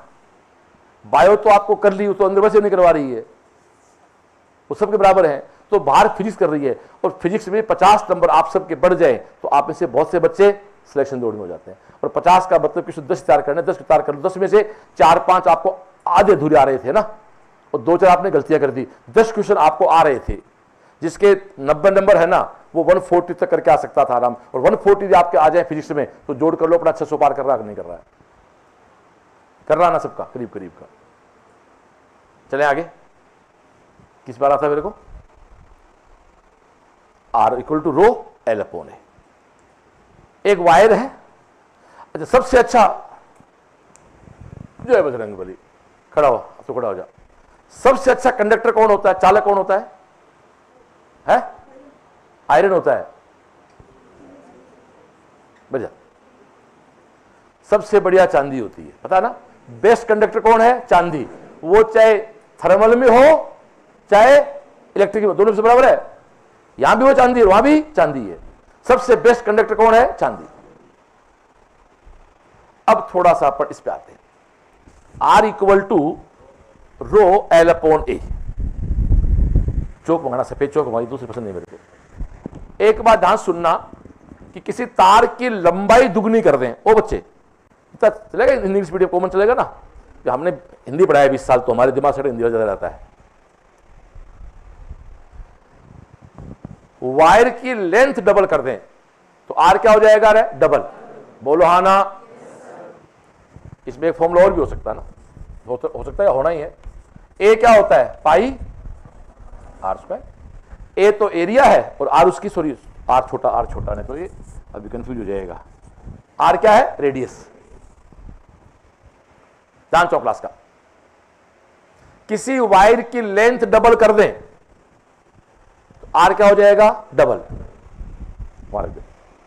किसी वायर की लेंथ है, बोलो डबल कर दें तो R क्या हो जाएगा? डबल। एरिया डबल कर दें तो R क्या हो जाएगा? आधा। रेडियस डबल कर दें तो R क्या हो जाएगा? 1/4। बोलो हाँ ना? अब वो कहता है कि वायर को खींच के डबल कर दें। बस सुनो भैया, अब एक कॉमन सेंस की बात है, खींच के डबल कर रहा है तो L बढ़ रहा है, लेकिन A भी अपने आप चेंज हो गया, जिसकी बात अगला कर नहीं रहा है, वो पकड़नी पड़ेगी आपको। बोलो हाँ या ना? ईश्वर ने चाहा तो एक एग्जाम की प्रॉब्लम पे आ रहे हैं कि तार की लंबाई दुगनी की, तो दुगनी लंबाई की है, लेकिन तार को खींच के, ओ भाई बुद्धि लगा, तार को खींच के लंबाई दुगनी कर रहा हूं तो पदार्थ तो नहीं बदल रहा, लेकिन भाई तार पतला तो हो रहा है ना। चिंगम खाते हो, चिंगम को डबल कर रहे हो तो चिंगम पतली भी हो रही है। घर में बचपन में मां के साथ रोटियां बनाई तो लोया लेके खींचा होगा उसको, तो पतला हो रहा था ना वो। ऐसा बचपन जिया नहीं जिया तो कोई बात नहीं, दुर्भाग्य है तुम्हारा। ठीक है। अब ये किस प्रकार से होता है? तो कहता ये एक वायर है और इस वायर में ये इसको खींच दिया। एक बात और सुनना रहे, ये रो क्या है? ये रो दोस्तों होता है m/n²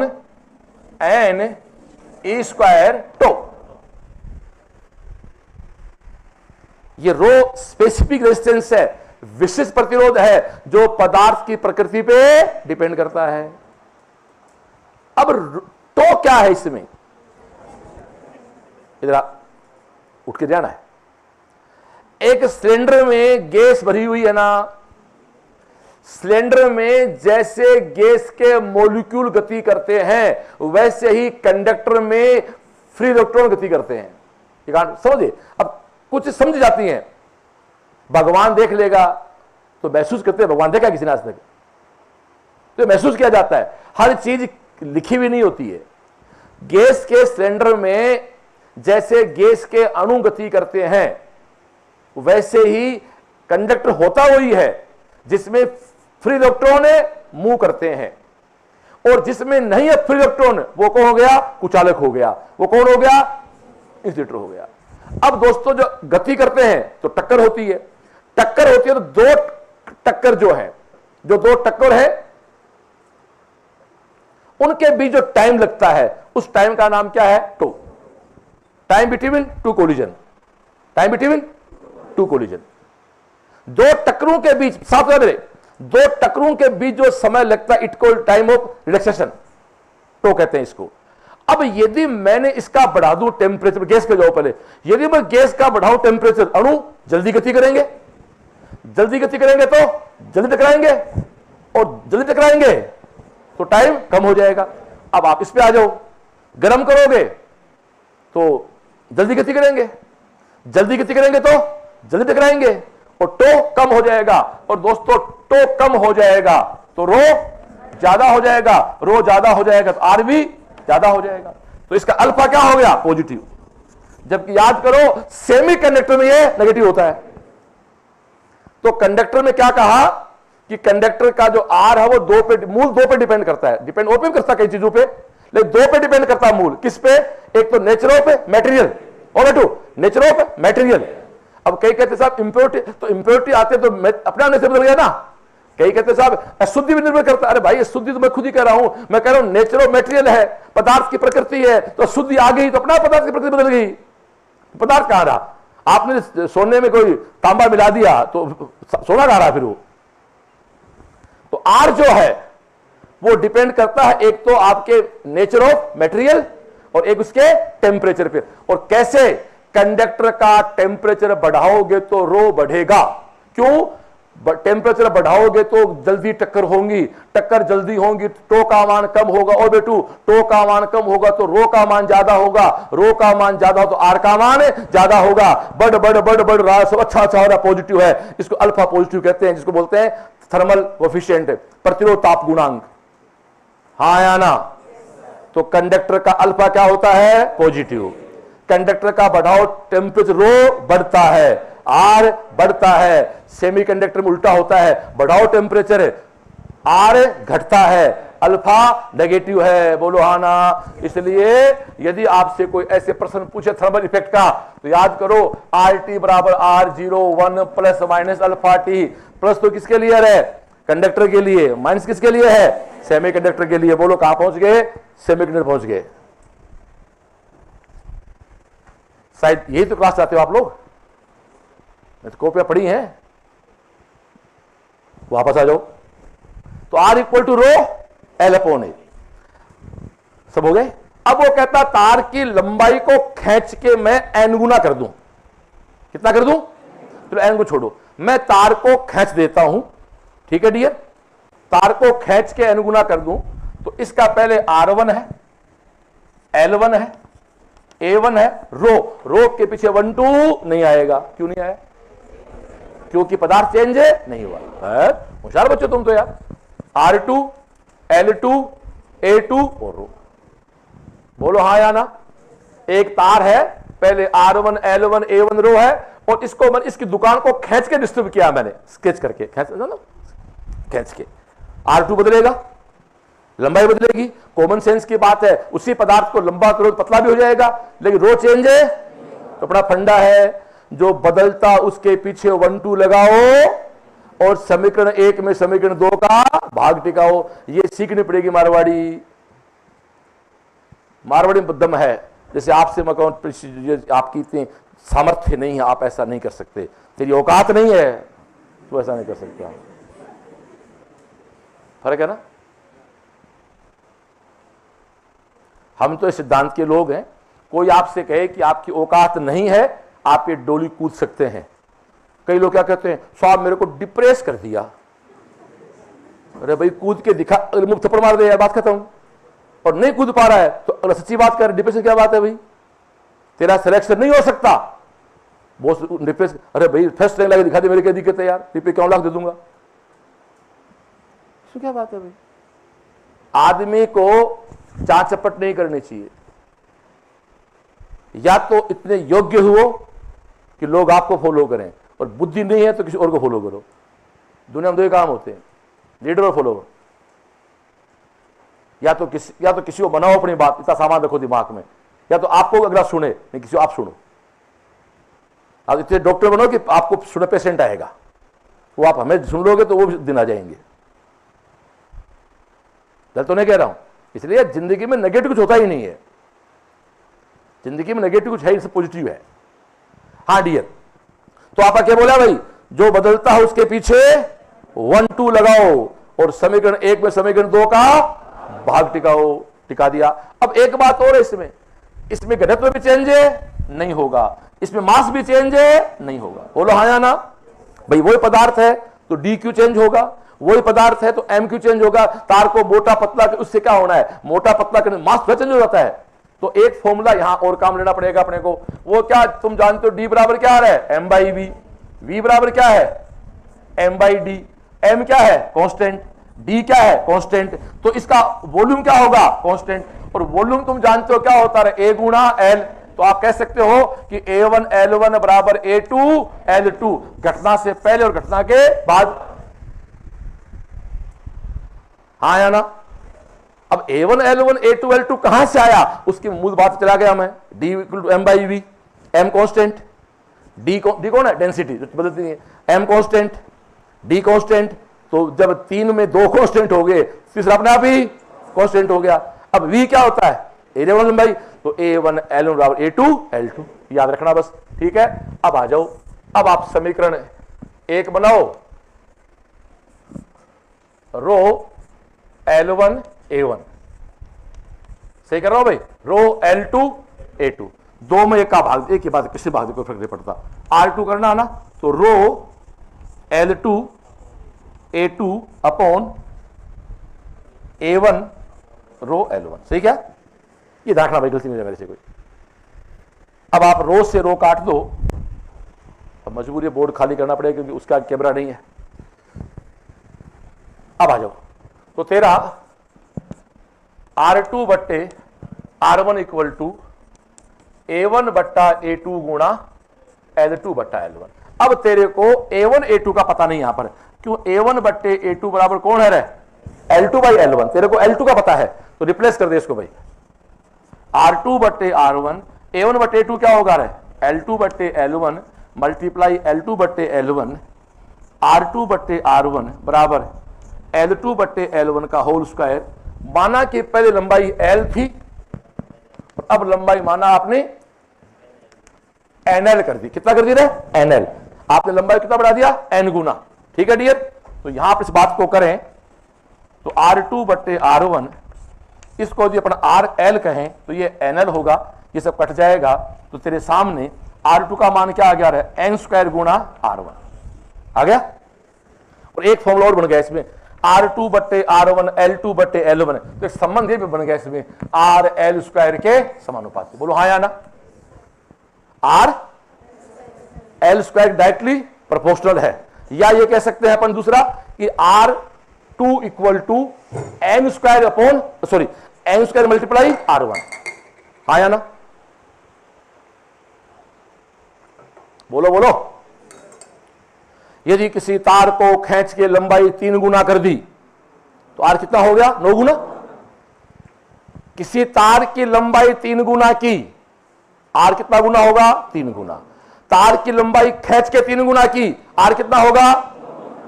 ये तो संबंध किसके साथ आया भाई, ये संबंध तो आया तेरा L के साथ। बोल है ना। अब कई बार वो कहता है तार को इतना खींचा कि एरिया N गुना कम हो गया, तो अब वो भी याद कर लेते हैं लोग। तो एरिया कम हो गया तो इस बार क्या उठा देंगे, L उठा देंगे, क्यों भाई, बोलो बोलो। तो R2 बट्टे R1 बराबर A1 बट्टे A2, और L2 बट्टे L1 क्या होता है, वही A1 बट्टे A2। तो तेरे सामने क्या आ गया, R2 बट्टे R1 बराबर क्या, बोलो बोलो भाई, A1 बट्टे A2 का होल स्क्वायर। और मेरे भाई यदि इस A को मैं चेंज करूं R में, उसमें, तो R1 बट्टे R2 घात क्या हो गया, 4। चले हो गए सारे फॉर्मूले। तो सारे फॉर्मूले क्या हुए, अब इस बात पे आ जा। वो सारे फॉर्मूले ये हुए बेटा जी पहला फॉर्मूला बना R2 बराबर n स्क्वायर गुना R1, या आप कह सकते हो R डायरेक्टली प्रोपोर्शनल L। बोलो सुखदेव सर सही हो रहा है। दूसरा R2 बराबर n स्क्वायर A1, ये n गुना कम है, लेकिन लंबाई तो n गुना बढ़ रही थी और ये n गुना घट रहा है। ये कॉमन सेंस की बात है। तार को खींचेंगे तो लंबाई तो बढ़ेगी, क्षेत्रफल घटेगा, इसलिए इसको मैंने n ले लिया। तो ये आपकी बात आ गई। और यदि इसका क्या आएगा A1, ठीक है, और यदि इसको मैं उसमें लूं रेडियस में, तो ये क्या हो जाएगा n की घात 4 हो जाएगा। R1 बोलो हाँ ना, याद हो गया। ध्यान सुनना बेटा, ये n लंबाई में तो n गुना बढ़ता है, लेकिन पतला होने पे n गुना घटता है। ये तो इतना कॉमन सेंस है। ये हो गया, ये आपके फॉर्मूले बन गए। तो अब मोटा मोटी प्रश्न क्या बना कि किसी भी तार को खींच के उसकी लंबाई को n गुना बढ़ाते हैं तो क्षेत्रफल r उसका n स्क्वायर गुना बढ़ जाता है। किसी तार को इतना खींचें कि एरिया n गुना कम हो गया तो भी कितना बढ़ेगा n स्क्वायर। रेडियस n गुना कम होगी तो n की घात 4। माना पहले प्रतिरोध 2 है, उसको इतना खींच दिया कि रेडियस उसकी हाफ हो गई, तो वो कितना हो गया रे 16 गुना हो गया, 32 हो गया, 16 गुना, पहले 2 था ना, 14 नहीं 32 हो गया। अब एक चीज बड़ी काम किसी में आई, एक संबंध बना R directly proportional L square.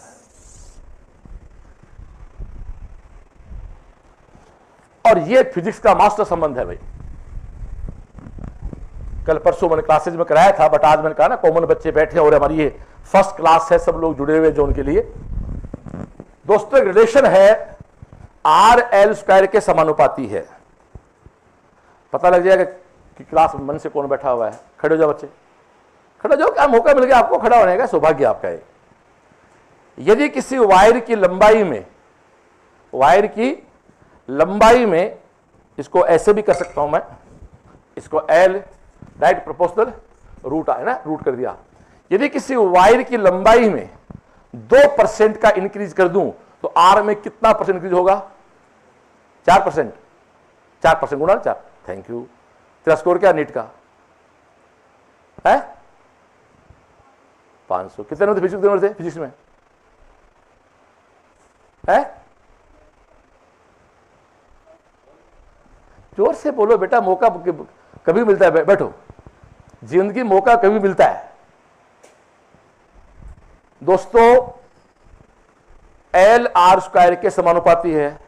क्या हुआ है? बैटरी ला दे भैया, हमें चाय ला दे, हमारी बैटरी ला दे।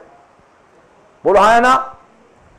L R स्क्वायर के समानुपाती है तो R रूट L के डायरेक्ट प्रोपोर्शनल है। अब इस प्रकार का संबंध मैंने कल ही पढ़ाया था, फिर पढ़ा दूं लोग। X रूट Y का रिश्ता कहीं भी आ जाए, X रूट Y का रिश्ता कहीं भी आ जाए, तो ये आपको याद रखना होगा। यदि Y में आप चेंज करते हो 2% का तो X में चेंज होगा 1% का। Y में चेंज करते हो मान लो 10% का तो यहां चेंज होगा 5% का, यानी 10% तक तो ठीक आधा होता। अब याद रखना पड़ता है, ये उच्च घात नगण्य होती है, इतना टाइम नहीं नेटिव भैया। अब आगे चले, आगे 2 याद और कर लो। यदि चेंज करूं 44% का तो उसका आधा 22 होता है, बड़े 22 नहीं है, कितना होगा 20%। और एक और याद कर लो, यदि चेंज करूं 69% का तो कितना हो जाएगा रे 30%। कैसे होता है ये एक प्रश्न आपको मैं करा देता हूं। लो, यदि X रूट Y के समानुपाती है, कोई रिश्ता है, कोई रिश्ता हो सकता है, कोई संबंध है फॉर्मूले का कि X रूट Y के डायरेक्टली प्रोपोर्शनल है, ऐसी कंडीशन में यदि Y में 2% का चेंज तो X में 1% का चेंज, 4% का चेंज तो 2% का चेंज, 10% का चेंज तो 5% का चेंज, लेकिन 44 का आधा 20 और 69 का 30। हाँ या ना। और ये होता कैसे है? तो इस प्रकार के प्रॉब्लम को यदि मैं करूं तो एक मेरे दिमाग में बहुत सेट क्वेश्चन है। सोनोमीटर में क्वेश्चन बनता है n बराबर P/12 root T upon small. याद है ना, ये कौन है अपना? सोनोमीटर है। P कौन है? लूप्स की संख्या, L कौन है? वायर की लंबाई। T कौन है? टेंशन। M कौन है? Mass of unit length, unit length. यदि आपको नहीं आता तो फिर वो सुझाव है, कल 27 की क्लास है, यदि ये लिखते तेरे कुछ याद ही नहीं आया, उकुल चुकुल हो रहा है, इको मतलब आप पढ़ाई को नहीं करी, 12 मन आनंद करी उठे। मेरा ऐसा मानना, जिस साल भी लड़का लड़की, एक ही बात, जिस साल भी कोई लड़का लड़की कोई स्टूडेंट पूरी साल कोचिंग की सारी क्लास, सारे टेस्ट और ईमानदारी से पढ़ाई कर ले, जिस मन से मैं बोर्ड पे खड़ा हूं उस मन से 12 महीने जिस साल भी तैयारी कर लोगे उसी साल आपका सिलेक्शन हो जाएगा। ड्रॉप चाहे कितने कर लो, उस सिलेक्शन नहीं होता है। पहली क्लास से लेके और एग्जाम के लास्ट दिन तक संस्था के साथ चलते और सिलेक्ट हो जाते हैं। मैं ये जो क्लास ले रहा हूं, सुखदेव जी मेरे साथ ही बैठे हैं, ये भी ले सकते हैं। मैं इसलिए ले रहा हूं ताकि आपका मेरा एक भावनात्मक जुड़ाव और हो। सब्जेक्ट तो मेरे पास 10 टीचर बैठे हैं, सुखदेव साथ ही बैठा है,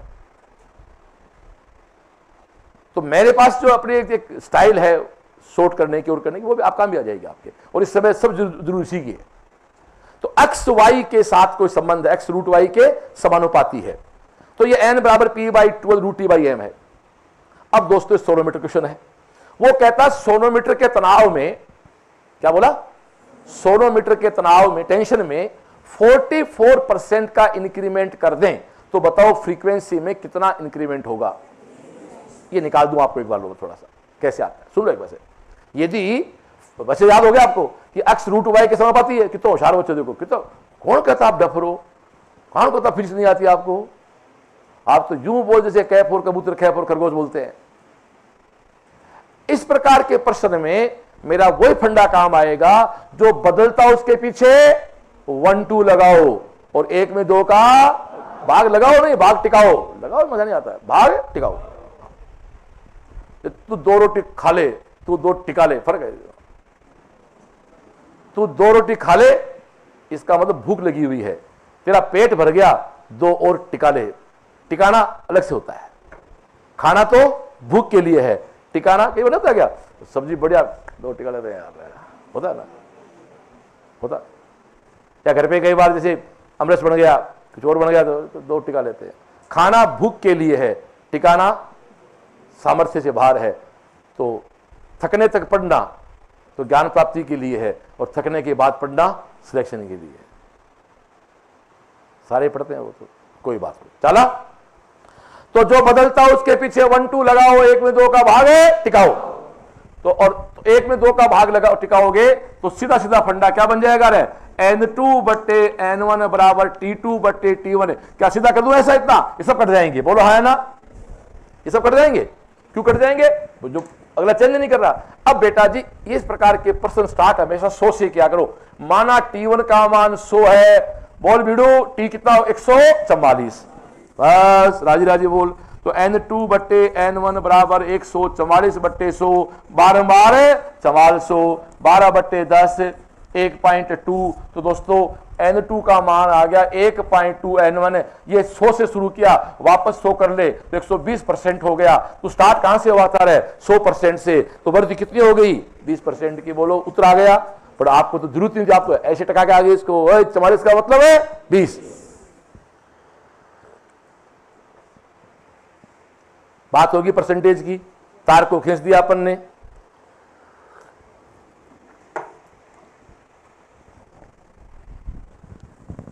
अब कल भी कराया था मैंने सीक्वेंस इक्वेशन की। फिजिक्स में किसी भी फॉर्मूले में 3 चीज होती हैं, एक कांस्टेंट होता है, एक को बदलता है और एक को आपसे बदलवाता है। एक ही बात होती है, एक डेटा वो खुद चेंज करेगा, एक डेटा कांस्टेंट करेगा और एक डेटा आपसे चेंज करवाएगा। इसका मेरे पास एक बहुत अच्छा एग्जांपल दिमाग में है कि साहब ये 2 कोई ग्रह है, कोई भी ग्रह हो सकते हैं। तो दोस्तों जी का फॉर्मूला होता है gm/r²। लेकिन भाई जी का फॉर्मूला एक और भी होता है, 4/3 पाई GRD भी होता है। इस जी की माने तो जी आर स्क्वायर के इनवर्स है, तो उस जी की माने तो जी आर के डायरेक्टली प्रोपोर्शनल है। अब मैं पहले चाय पीऊंगा भैया। मैंने जो पढ़ाया पूरे 2 घंटे में उसकी रिवाइज करो सिर्फ 2 मिनट में। सोच लो क्या क्या पढ़ाया मैंने। मेरी चाय का चाय मीठी लेके आया कि क्लास में।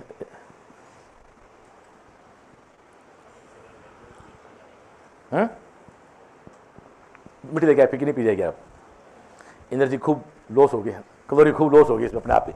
हाँ छोड़ो चला गए। हाँ भाई, दोनों फॉर्मूले सही गलत थोड़ी है। तो एक तरीका है डियर, इसके पीछे G1 लगेगा, इसके पीछे R1 लगेगा, या इसके पीछे G2 लगेगा, इसके पीछे R2 लगेगा। यहां वो कहता दोनों ग्रहों का मास समान है, और यहां वो कहता दोनों की डेंसिटी समान है। तो G1 बराबर 4/3 पाई GR1D और G2 बराबर 4/3 पाई GR2D। तो इसकी बात मानोगे तो आप कहोगे G1 अपॉन G2 बराबर R2 अपॉन R1 का होल स्क्वायर, और इसकी बात मानोगे तो आप कहोगे G1 by G2 equal to R1 upon R2। इसकी त्रिज्या 1 है, इसकी 2 है, इसकी भी 1 है, इसकी भी 2 है, इसकी त्रिज्या 1 2 है, तो यहां तो रेशियो आएगा 4:1 और यहां आएगा 1:2। कोई मुश्किल नहीं है ना भाई। अगला कहता है कि 2 ग्रह हैं, उनका घनत्व समान है, उनकी डेंसिटी समान है, आर का मान 1:2 है। तो जी तो भैया आर दिया है, जी पूछा है, लेकिन वो घनत्व आना बहुत जरूरी है, क्योंकि समान क्या किया अगले ने, डेंसिटी की है। अगला कहता मास समान है, तो गांठ बांध लो, जो चीज कांस्टेंट है वो फॉर्मूले में आना बहुत जरूरी है। बोलो हाँ या ना, कोई गड़बड़? फिर कार्यक्रम चलो।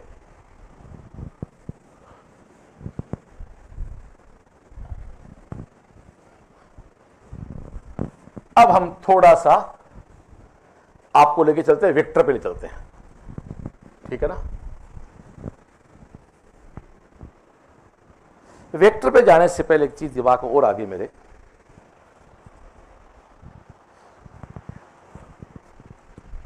मोशन जो होता है, गति जो होती है ना, उसमें सबसे पहले एस आता है। बोलो हाँ या ना। एस के बाद वी आता है, वी के बाद ए आता है, ए के बाद पी आता है, इतने आते हैं बस। फिर एनर्जी भी कह सकते हो, एनर्जी हाफ एम स्क्वायर आती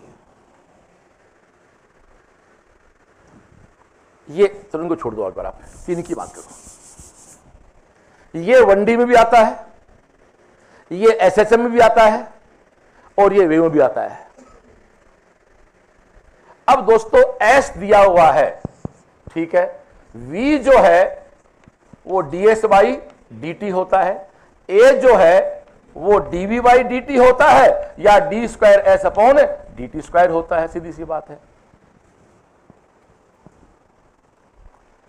आप पढ़ोगे SHM तो वहां भी होता है कण का विस्थापन, कण की वेलोसिटी और कण का एक्सीलरेशन। सबसे पहले डिस्प्लेसमेंट, एक ही बात है, डिस्टेंस उसकी बात नहीं करना चाहता मैं। डिस्टेंस है तो स्केलर है, और डिस्प्लेसमेंट है तो वेक्टर है। स्पीड है तो स्केलर है, और वेलोसिटी है तो वेक्टर है। वो तो आप सब जानते हैं।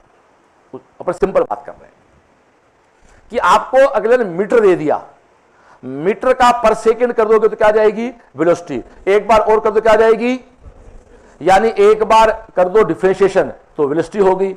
उसका एस का 2 बार बोल दो, चाहे वी का 1 बार बोल दो, कोई गड़बड़? हाँ या ना।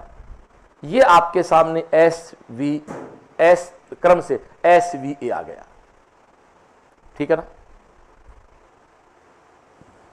अब इसके ऊपर आपको सारा खेल निकालना है, ds/dt ये सब निकालना है।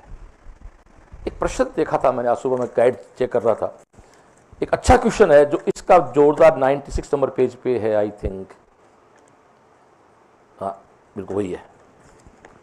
एक अच्छा प्रश्न है, ये कहता है 6.25 मीटर पर सेकंड की चाल से एक गतिशील वस्तु के मंदन की दर, सुनो बेटा, एक कोई वस्तु है जिसका u जो है वह 6.25 मीटर पर सेकेंड है, इसके ब्रेक लगा दिया, मतलब क्या हुआ, ब्रेक लगा दिया, तो इसका जो dv/dt है वो है -2.5 रूट वी।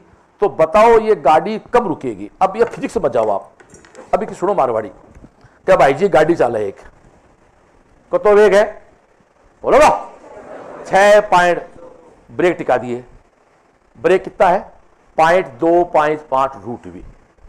रुकेगी गाड़ी? कितने से बाद रुकेगी? कितनी बात करनी है, यही तो है ना, कितने समय बाद रुकेगी। ठीक है, अब इतना ही पता गाड़ी रुकेगी तो अंतिम वे क्या हो गया, 0। अब एक बात सुनना रहे, s का करेगा डिफरेंशिएशन तो v आएगा, v का करेगा तो a आएगा, बट a का कर इंटीग्रेशन तो v आ जाएगा, v का कर इंटीग्रेशन तो ऐसा जाएगा, उल्टा है। अवकलन से यूं चलता है, समाकलन पे उल्टा चलता है। अब ये कहता है गाड़ी वाईजी बताओ कब रुकेगी, ये तो कहना चाहता है। तो गाड़ी कहां रुकेगी, तो तेरे सामने ये तेरा dv upon root v equal to ये -2.5 dt। मेरे को अच्छी तरह याद था, सुबह याद आ गया, इससे बड़ा न्यूमेरिकल नहीं हो सकता इसमें। तो सुखदेव सब कुछ आ जाएगा इसके अंदर, आप बात समझे, आप समझो। गाड़ी चल रही है, ब्रेक लगा दिए, गाड़ी रुकेगी, इतना खेल तो है, तो यू दे दिया अगले ने, अंतिम वेग 0 हो गया, अंतिम वेग 0 हो गया, और टाइम होता है, तो कंज्यूम टाइम है। फॉर्मूला है तेरे सामने dv, इसको मैं तू ऐसे कह दूं, v की घात -1/2 dv इक्वल टू -2.5 dt। इसका समाकलन कर दे 0 से t तक है, और इसका समाकलन कर दे u से v तक।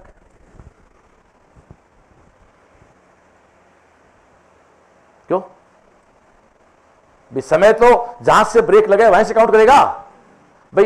कितना समय लगेगा, किससे? ब्रेक के बाद तो बोल रहा है, तो ब्रेक कहां पे लगाए, 0 पे, और u क्या है, u है। आजा, v की घात -1/2, तो याद करो अक्ष की घात, सॉरी कैमरा नहीं आता, अक्ष की घात n का अंकुलन क्या होता है, समाकलन क्या होता है, n प्लस, ये क्या है, इंटीग्रेशन है ना। अब वो जगह नहीं आवा भाई जी, मैं क्या कर सकूं? यदि किसी को x की पावर n का नहीं आता इंटीग्रेशन है, तो लाइव वाले से पूछ रहा हूं, उसको ये बताओ उसने पढ़ाई की क्या है 2 साल 11वीं में। यदि आपको नहीं आता इसका मतलब नहीं पढ़ रहे डियर, ना टीचर खराब है, ना आप खराब है, ना कोई खराब नहीं है, गए नहीं उसके ऊपर। तो मैं दावे से कहता हूं इस क्लास में अब भी कहीं नहीं आ रहे हैं, मैं काले चुपचाप हरिश्री रूम नंबर 2102 में बैठ जा। x की पावर n का समाकलन इंटीग्रेशन, मीडियम को फर्क नहीं पड़ता, चल रहा है आराम से क्लास चल रही ना, क्यों अलग बैठाते बजा नहीं आता, वैसे बैठा सकते हैं, आधे हो गए, ज्यादा आएगी पब्लिक आज। xn + 1 n - 1 चाला भाया आ गए। अब देखो v की पावर -1/2, तो इसका क्या होगा ना, v की पावर -1/2 + 1 - 1/2 + 1, और बिडू कहां से कहां, u से 0। बोलो जी सुखदेव जी, ये कौन है, -2.5, ये 1 है, तो 1 का मतलब क्या हो गया, t, 1 है ना, तो 1 लिख लो, कुछ नहीं है तो इसका मैं कर दूं, तो अगला स्टेप में क्या कर दूं, -0.52 और 0 से t, तो क्या हो गया, t हो गया। बोलो हाँ है ना। जिस भी बच्चे को ये बात समझ नहीं आ रही, आपको मेरी कसम है, खड़े पूछ लो भैया, तो मेरी एनर्जी का फायदा। अब जाए ठंड हुई क्लास में ना, होगी ना। यदि ये किसी को समझ नहीं आया पूछ लो, इससे hard question, not hard sorry, conceptual, इससे बढ़िया क्वेश्चन नहीं हो सकता इसके ऊपर। देखो इधर को मिलो, ये गाड़ी है 6.25, यहां से घटना शुरू होनी है, तो u क्या है 6.25, ब्रेक लगाए तो t क्या है यहां 0, यहां पर क्या हो गया t, v क्या हो गया 0, मुझे इसको करना सीधी सी बात। बस आगे चलूं, अभी v की पावर -1/2, तो ये क्या हो रहा है, v की पावर प्लस 1/2 हो गया ना, और ये 2 ऊपर चला गया, बोलो हाँ है ना। कहां से कहां, u से 0, आगे चलो, ये क्या है 0.25t। अब अपर माइनस लोअर, ये यहां लिख दो वैल्यू कितनी 6.25, 6.25, बोलो हाँ है ना। अब आगे चल, ये 2 गुणा v क्या रहा है 6.25, उसका रूट क्या है 2.5 है, रूट क्या होगा, चलो तू को वैल्यू पुट कर दो यार, 6.25 की पावर 1/2, सॉरी 0 माइनस पहले तो अपर आएगा ना, अपर माइनस लोअर, ये गलती नहीं है अभी, अब ये सिली मिस्टेक होती है और ये एग्जाम में आदमी का बैंड बजा देती है। और वो क्या है minus 2.5t, minus minus cut गया, ये 2 गुणा 2.5 गुणा 2.5t कैंसिल आउट, t बराबर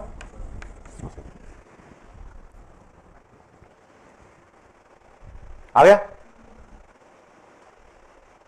अब इसमें कौन काम आया, पूर्णतः काम आया इंटीग्रेशन, पूर्णतः काम आया समाकलन। इसका मतलब ये प्रश्न आपको नहीं आता है, समाकलन नहीं आता है, तो बेटा ये समाकलन को जाके आपको 2 क्वेश्चन पढ़ने पड़ेंगे। उसका ना तो कोई इलाज डाउट काउंटर पे है, ना इलाज कोचिंग बदलने से है, ना टीचर बदलने से है, ना खुद बदलने से है। हाँ या ना। परिस्थितियां कुछ भी हो जाए आदमी की, मंजिल से निगाह नहीं हटनी चाहिए कभी भी। कोई गड़बड़ इसमें हो गया, आराम से देखो, एक ही चीज अपर माइनस लोअर, अपर माइनस लोअर, इनिशियल से फाइनल, इनिशियल से फाइनल, अपर माइनस लोअर, बोलो हाँ या ना, हो गया। एक ऐसा प्रश्न और है,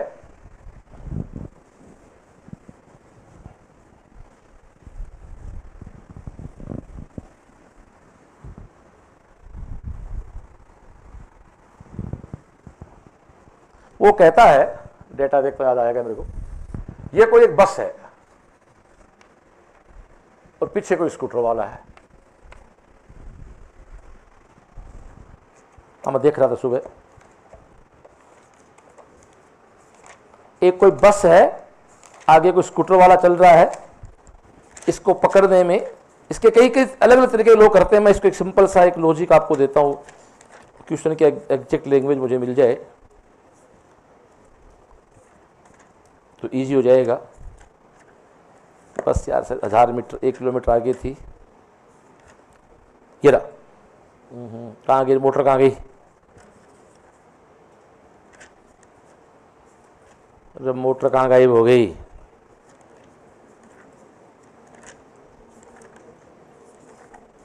आवाज नहीं, आवाज नहीं, आवाज मत कर, मेरी मोटर तो मिल जाएगी, तेरी नहीं मिलेगी बताइए।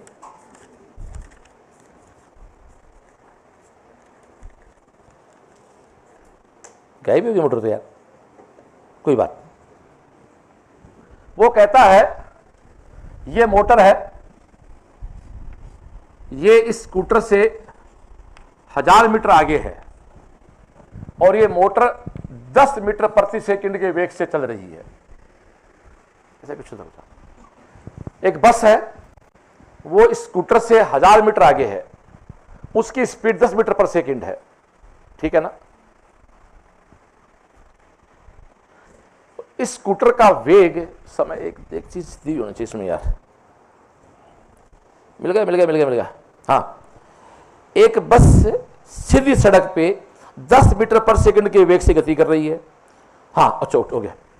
और स्कूटर जो है वो 100 सेकंड बाद इसको पकड़ देता है, ऐसे 100 सेकंड बाद ये दोनों बस स्कूटर एक साथ हो जाएंगे। हो गया, आ जाओ। आप इसको महसूस करें, गांव की भाषा में देखा होगा, बस पकड़ के पीछे बाकी लोगों के बस पकड़ी, तुम गलत टाइम पैदा हो गए, तुम्हारा बचपन के बचपन नहीं है। देखो हमारी पीढ़ी, माफी चाहता हूं कि बड़ाई की बात नहीं है, हमारी पीढ़ी सबसे मस्त पीढ़ी है, जिसने बिना पंखे जिंदगी भी जी, फिर पंखा भी देखा, फिर कूलर भी देखा, फिर एसी भी देखा। तुमने देखा होगा, ये हमारे टाइम टेलीफोन नहीं होता था, पड़ोस का टेलीफोन होता था, फिर एसटीडी देखी, फिर पेजर आया था, उसके बाद मोबाइल भी सारा चीज देख ली। जो आदमी इसमें 40 प्लस का 60 के बीच का है ना, उसने सारे साथ साथ उसके परिवर्तन हो रहे हैं। 60 से ऊपर वाले उनको भी कुछ पता, ज्यादा पता नहीं है। 40 से बाद उनके सामने कई चीज चेंज हुई नहीं। इसलिए तुम थोड़ा लेट पैदा हुए, पहले पैदा होते या फिर थोड़ा जल्दी पैदा हो गए, थोड़ा और बाद में पैदा होते दुनिया और बदल जाएगी। तुम ऐसा कोई बच्चा नहीं है जो गांव में बस के पीछे लटकार गिरा ठोका करवाऊ में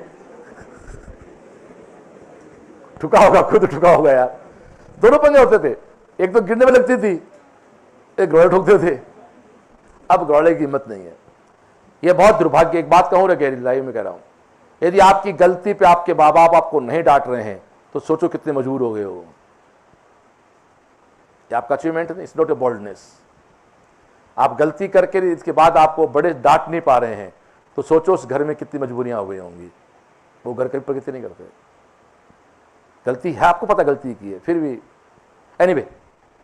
हाँ, तो गाड़ी आगे है, 10 मीटर पर सेकंड के वेग से गाड़ी जा रही है, 1 किलोमीटर पीछे स्कूटर है, 100 सेकंड बाद ये पकड़ लेगा। इसका मतलब सुनो, बस और स्कूटर ने एक साथ घटना शुरू की है, एक साथ घटना शुरू की है। 100 सेकंड बाद पकड़ा तो टी के पीछे 1 2 नहीं आएगा। स्कूटर चलेगा 1 किलोमीटर प्लस अक्ष और बस चलेगी केवल अक्ष। हाँ या ना? बस चलेगी केवल अक्ष, स्कूटर चलेगा 1000 प्लस अक्ष, 1000 बोल दो मीटर में, 1000 प्लस अक्ष। समय दोनों का बराबर है। पूछ क्या रहा है? स्कूटर का वेग बताओ। वेग बराबर दूरी बटा समय, समय बराबर है दूरी बटा वेग। समय बराबर है, बोलो बोलो, समय बराबर है दूरी बटा वेग है। स्कूटर की दूरी क्या है? 1000 प्लस अक्ष बटे वी, वी प्लस दूरी कितनी आ रहा है? अक्ष बटे 10। अब लफड़ा है तो 2 अननोन हो गए। ठीक है, कोई बात नहीं, निकाल देंगे टी यहां से। वेग बराबर है दूरी बटा समय, समय बराबर है दूरी बटा वेग, तो अक्ष बराबर क्या आ गया? 10। वेग बराबर दूरी बटा समय, ठीक है ना? तो वेग कितना है स्कूटर का, गाड़ी बस का? 10 नहीं है क्या? दूरी कितनी है पता नहीं है, टी कितना है 100, तो अक्ष का मान क्या आ गया? 1000 आ गया ना। अरे इसका मतलब है बस तो चलेगी 1000 मीटर और स्कूटर चलेगा 2000 मीटर। तो छोड़ना यार बात, स्कूटर चलेगा 2000 मीटर, कितने सेकंड में? 100 सेकंड में। तो वे क्या हो गया? 20 मीटर पर सेकंड है। अरे फिजिक्स नहीं लगती है इसके अंदर, 1D मत लगाओ, कॉमन सेंस की बात लगाओ। बस खड़ी है, स्कूटर खड़ा है, घटना एक साथ स्टार्ट हुई और जाके कहां मिले ये? उस समय अक्ष दूरी चला, तो बस चली अक्ष, ये चला 1000 मीटर, बोलो 1000 प्लस अक्ष, समय कितना लगा? 100। इसका वेग कितना है? 10। तो वो कितनी दूरी चली? वेग बराबर दूरी बटा समय। वहां से क्या निकाल लिया मैंने? दूरी अक्ष निकाल दी, जोड़ दी इसमें, कितनी हुई? 2000। वेग क्या है? 10। वेग पता नहीं है, सॉरी वेग पता नहीं, दूरी कितनी है? 2000, समय कितना है? 100, तो कितना आ गया? 20। हो गया। तो इस प्रकार से क्वेश्चन भी आप इनके बना सकते हो डियर। हां, तो मैं जिस पॉइंट पे खड़ा था वापस आता हूं कि आप लोगों ने कहा कि सबसे पहले एस आता है, एस के बाद वी आता है और वी के बाद ए आता है। ये पार्टिकल पे भी है, ये एसएचएम में भी है और ये वेव में भी है। उल्टा करोगे, इधर चलोगे तो डिफरेंशिएशन है, उल्टा चलोगे तो इंटीग्रेशन है। थोड़ा सा इसी चीज को मैं वाई कहते हैं अपन एसएचएम में, वाई बराबर A sine omega T plus minus five, है ना?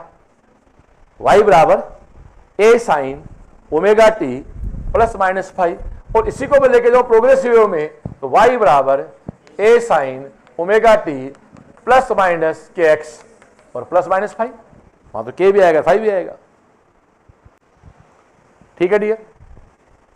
अब यदि मैं इसको एक बार करता हूं डिफरेंशिएट, तो क्या बन गया है? v। अब a सबसे पहले साइन का करो, तो साइन क्या होता है? कोस ओमेगा टी प्लस माइनस 5, फिर अंदर आओ ओमेगा कर दो, ये लो जी। तो v क्या बन गया भाई? A omega cos omega T plus minus five. फिर उसका अवकलन करो एक बार, डीवी बाई डी टी, तो इसको अल्फा कह देंगे, त्वरण को अपने अल्फा कह देंगे भाई, त्वरण को अपने अल्फा। तो फिर वही बात है, कोस का अवकलन क्या होगा, minus sign omega T plus minus, एक ओमेगा और बाहर आ गया, तो ए ओमेगा स्क्वायर आ गया। तो आप गौर कर रहे हैं, तो y में तो देखो साइन है, ध्यान दे क्लास, y में तो क्या है, साइन है,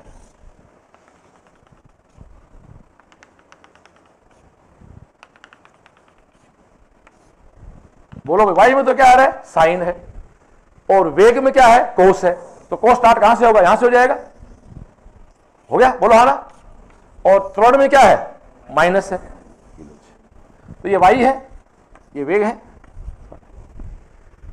अब आगे चलो, अब यहां मुद्दे की बात है, वेग विस्थापन से 90 डिग्री आगे होता है और त्वरण वेग से 90 डिग्री आगे होता है, यानी डिस्प्लेसमेंट में, वेलोसिटी में और एक्सीलरेशन में 90 डिग्री फेज होता है। तो y और, ध्यान चाहूं, y और अल्फा, अल्फा बोल दो त्वरण को, y और अल्फा में क्या होता है, 90 डिग्री का फेज होता है, सॉरी 180 डिग्री का फेज होता है, 180 फेज होता है, यानी त्वरण है वो विस्थापन के विपरीत होता है, एक्सीलरेशन है डिस्प्लेसमेंट के किसमें, एसएचएम में। ये ग्राफ आ गया, ये साइन, ये कोस, ये माइनस है। ये एग्जाम में कई बार खुद आता है कि उनके बीच फेज कितना, याद कर लो ना यार, विस्थापन से 90 डिग्री आगे वेग, वेग से 90 डिग्री आगे त्वरण, डिस्प्लेसमेंट 90 आगे वेलोसिटी, उससे 90 आगे एक्सीलरेशन, दोनों एक साथ कर दो तो 180 सेकेंड।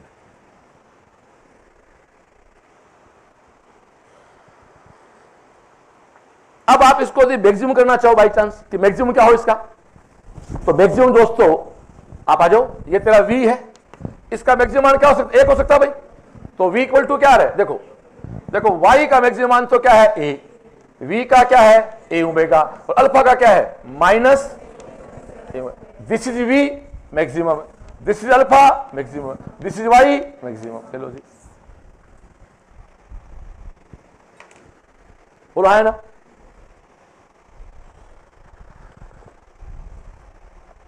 वो गड़बड़,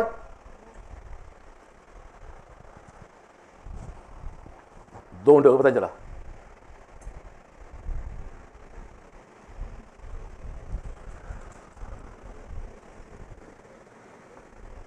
अब सुनना ध्यान से, या फिर दो नाम आएंगे, एक तरंग वेग और एक कण वेग, कहां चलेंगे, प्रोग्रेसिव वेव में। एक है वेलोसिटी ऑफ वेव, एक वेलोसिटी ऑफ पार्टिकल है। वेलोसिटी ऑफ वेव क्या होता है, v equal to L lambda, v equal to L lambda, सही है। एक तो होता है कण वेग, एक होता है तरंग वेग, एक velocity of particle, velocity of wave. वो कई बार क्वेश्चन पूछता है, कण वेग तरंग वेग का दुगना है, तो a omega equal to 12 lambda, कण वेग velocity of particle double of velocity of wave. A omega कौन है, बोलो बोलो, velocity of particle, N lambda कौन है, अरे कॉमन सेंस की बात, लैम्डा किसी में होता है यार, वेव में होता है, सीधी सी बात है, बुद्धि लगाता है, आया ना। तो ए ओमेगा क्या हो गया, 2, ओके, ओमेगा क्या होता है, 2 पाई एन, 2n। तो ये इस प्रकार से प्रॉब्लम्स आगे चल के डिस्कस होती रहती है, अल्फा लैम्डा में। तो आपका कहने का मतलब ये है, कण वेग क्या है, तरंग वेग क्या है, इन चीजों को आप चर्चाएं कर सकते हैं। तो डियर, ये आपका विस्थापन है, उसके बाद वेलोसिटी है, उसके बाद एक्सीलरेशन है, ये इनके बीच का फेज है। इस प्रकार की दुनिया भर के क्वेश्चन बनते रहते हैं इनके अंदर। अब एक बात देखो, y तो है वेलोसिटी, क्लास पूरी करने जा रहा हूं, और v है वेलोसिटी, y तो है डिस्प्लेसमेंट और v वेलोसिटी। अब एक तो साइन है, एक कोस है। अब इस पे आ जाओ, जहां साइन 1 होता है वहां कोस 0 होता है, और जहां कोस 0 होता है वहां साइन 1 होता है। इसका मतलब जहां साइन अधिकतम है वहां कोस न्यूनतम है। इसका मतलब जहां y मैक्सिमम है वहां v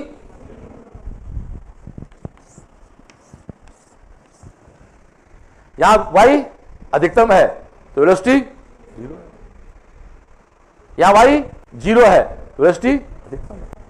इसको साइन को समझ लो फिर आप, ठीक है। तो इसी के साथ एक मिनट भाई, लाइव लोग देख रहे हैं, एक बार कैमरा दिखा दो क्लास को भाई धर्मपाल जी। तो ये जो लाइव जुड़े हुए स्टूडेंट हैं जो भी हैं, इसी प्रकार से हमारी क्लासेस रहेंगी। सुबह 9 बजे क्लास स्टार्ट होगी, कब तक चलेगी ये राम भरोसे, फिर देखते हैं, डिपेंड हम ऐसे ही। बट इस क्लास का फायदा तब होगा आपको, सुनो एक मिनट, जब आप 11 बजे से 12 बजे तक मैंने जो पढ़ाया उसको एक बार उसी भाषा में और छोटा मोटा हिंट के रूप में कॉपी में नोट कर दें। मैंने 2 घंटे आपकी कॉपी बिना पेन चलाए आपको 2 घंटे कंज्यूम कर दिए, इसका मतलब क्लास में इंटरेस्ट आ गए। बिना पेन चलाए आप 2 घंटे बातें सुन गए, नहीं तो आप लिखते लिखते बोल रहा था कई बार। यही फिजिक्स है। कल ऐसे ही आगे बढ़ेंगे। थैंक यू, जय श्री।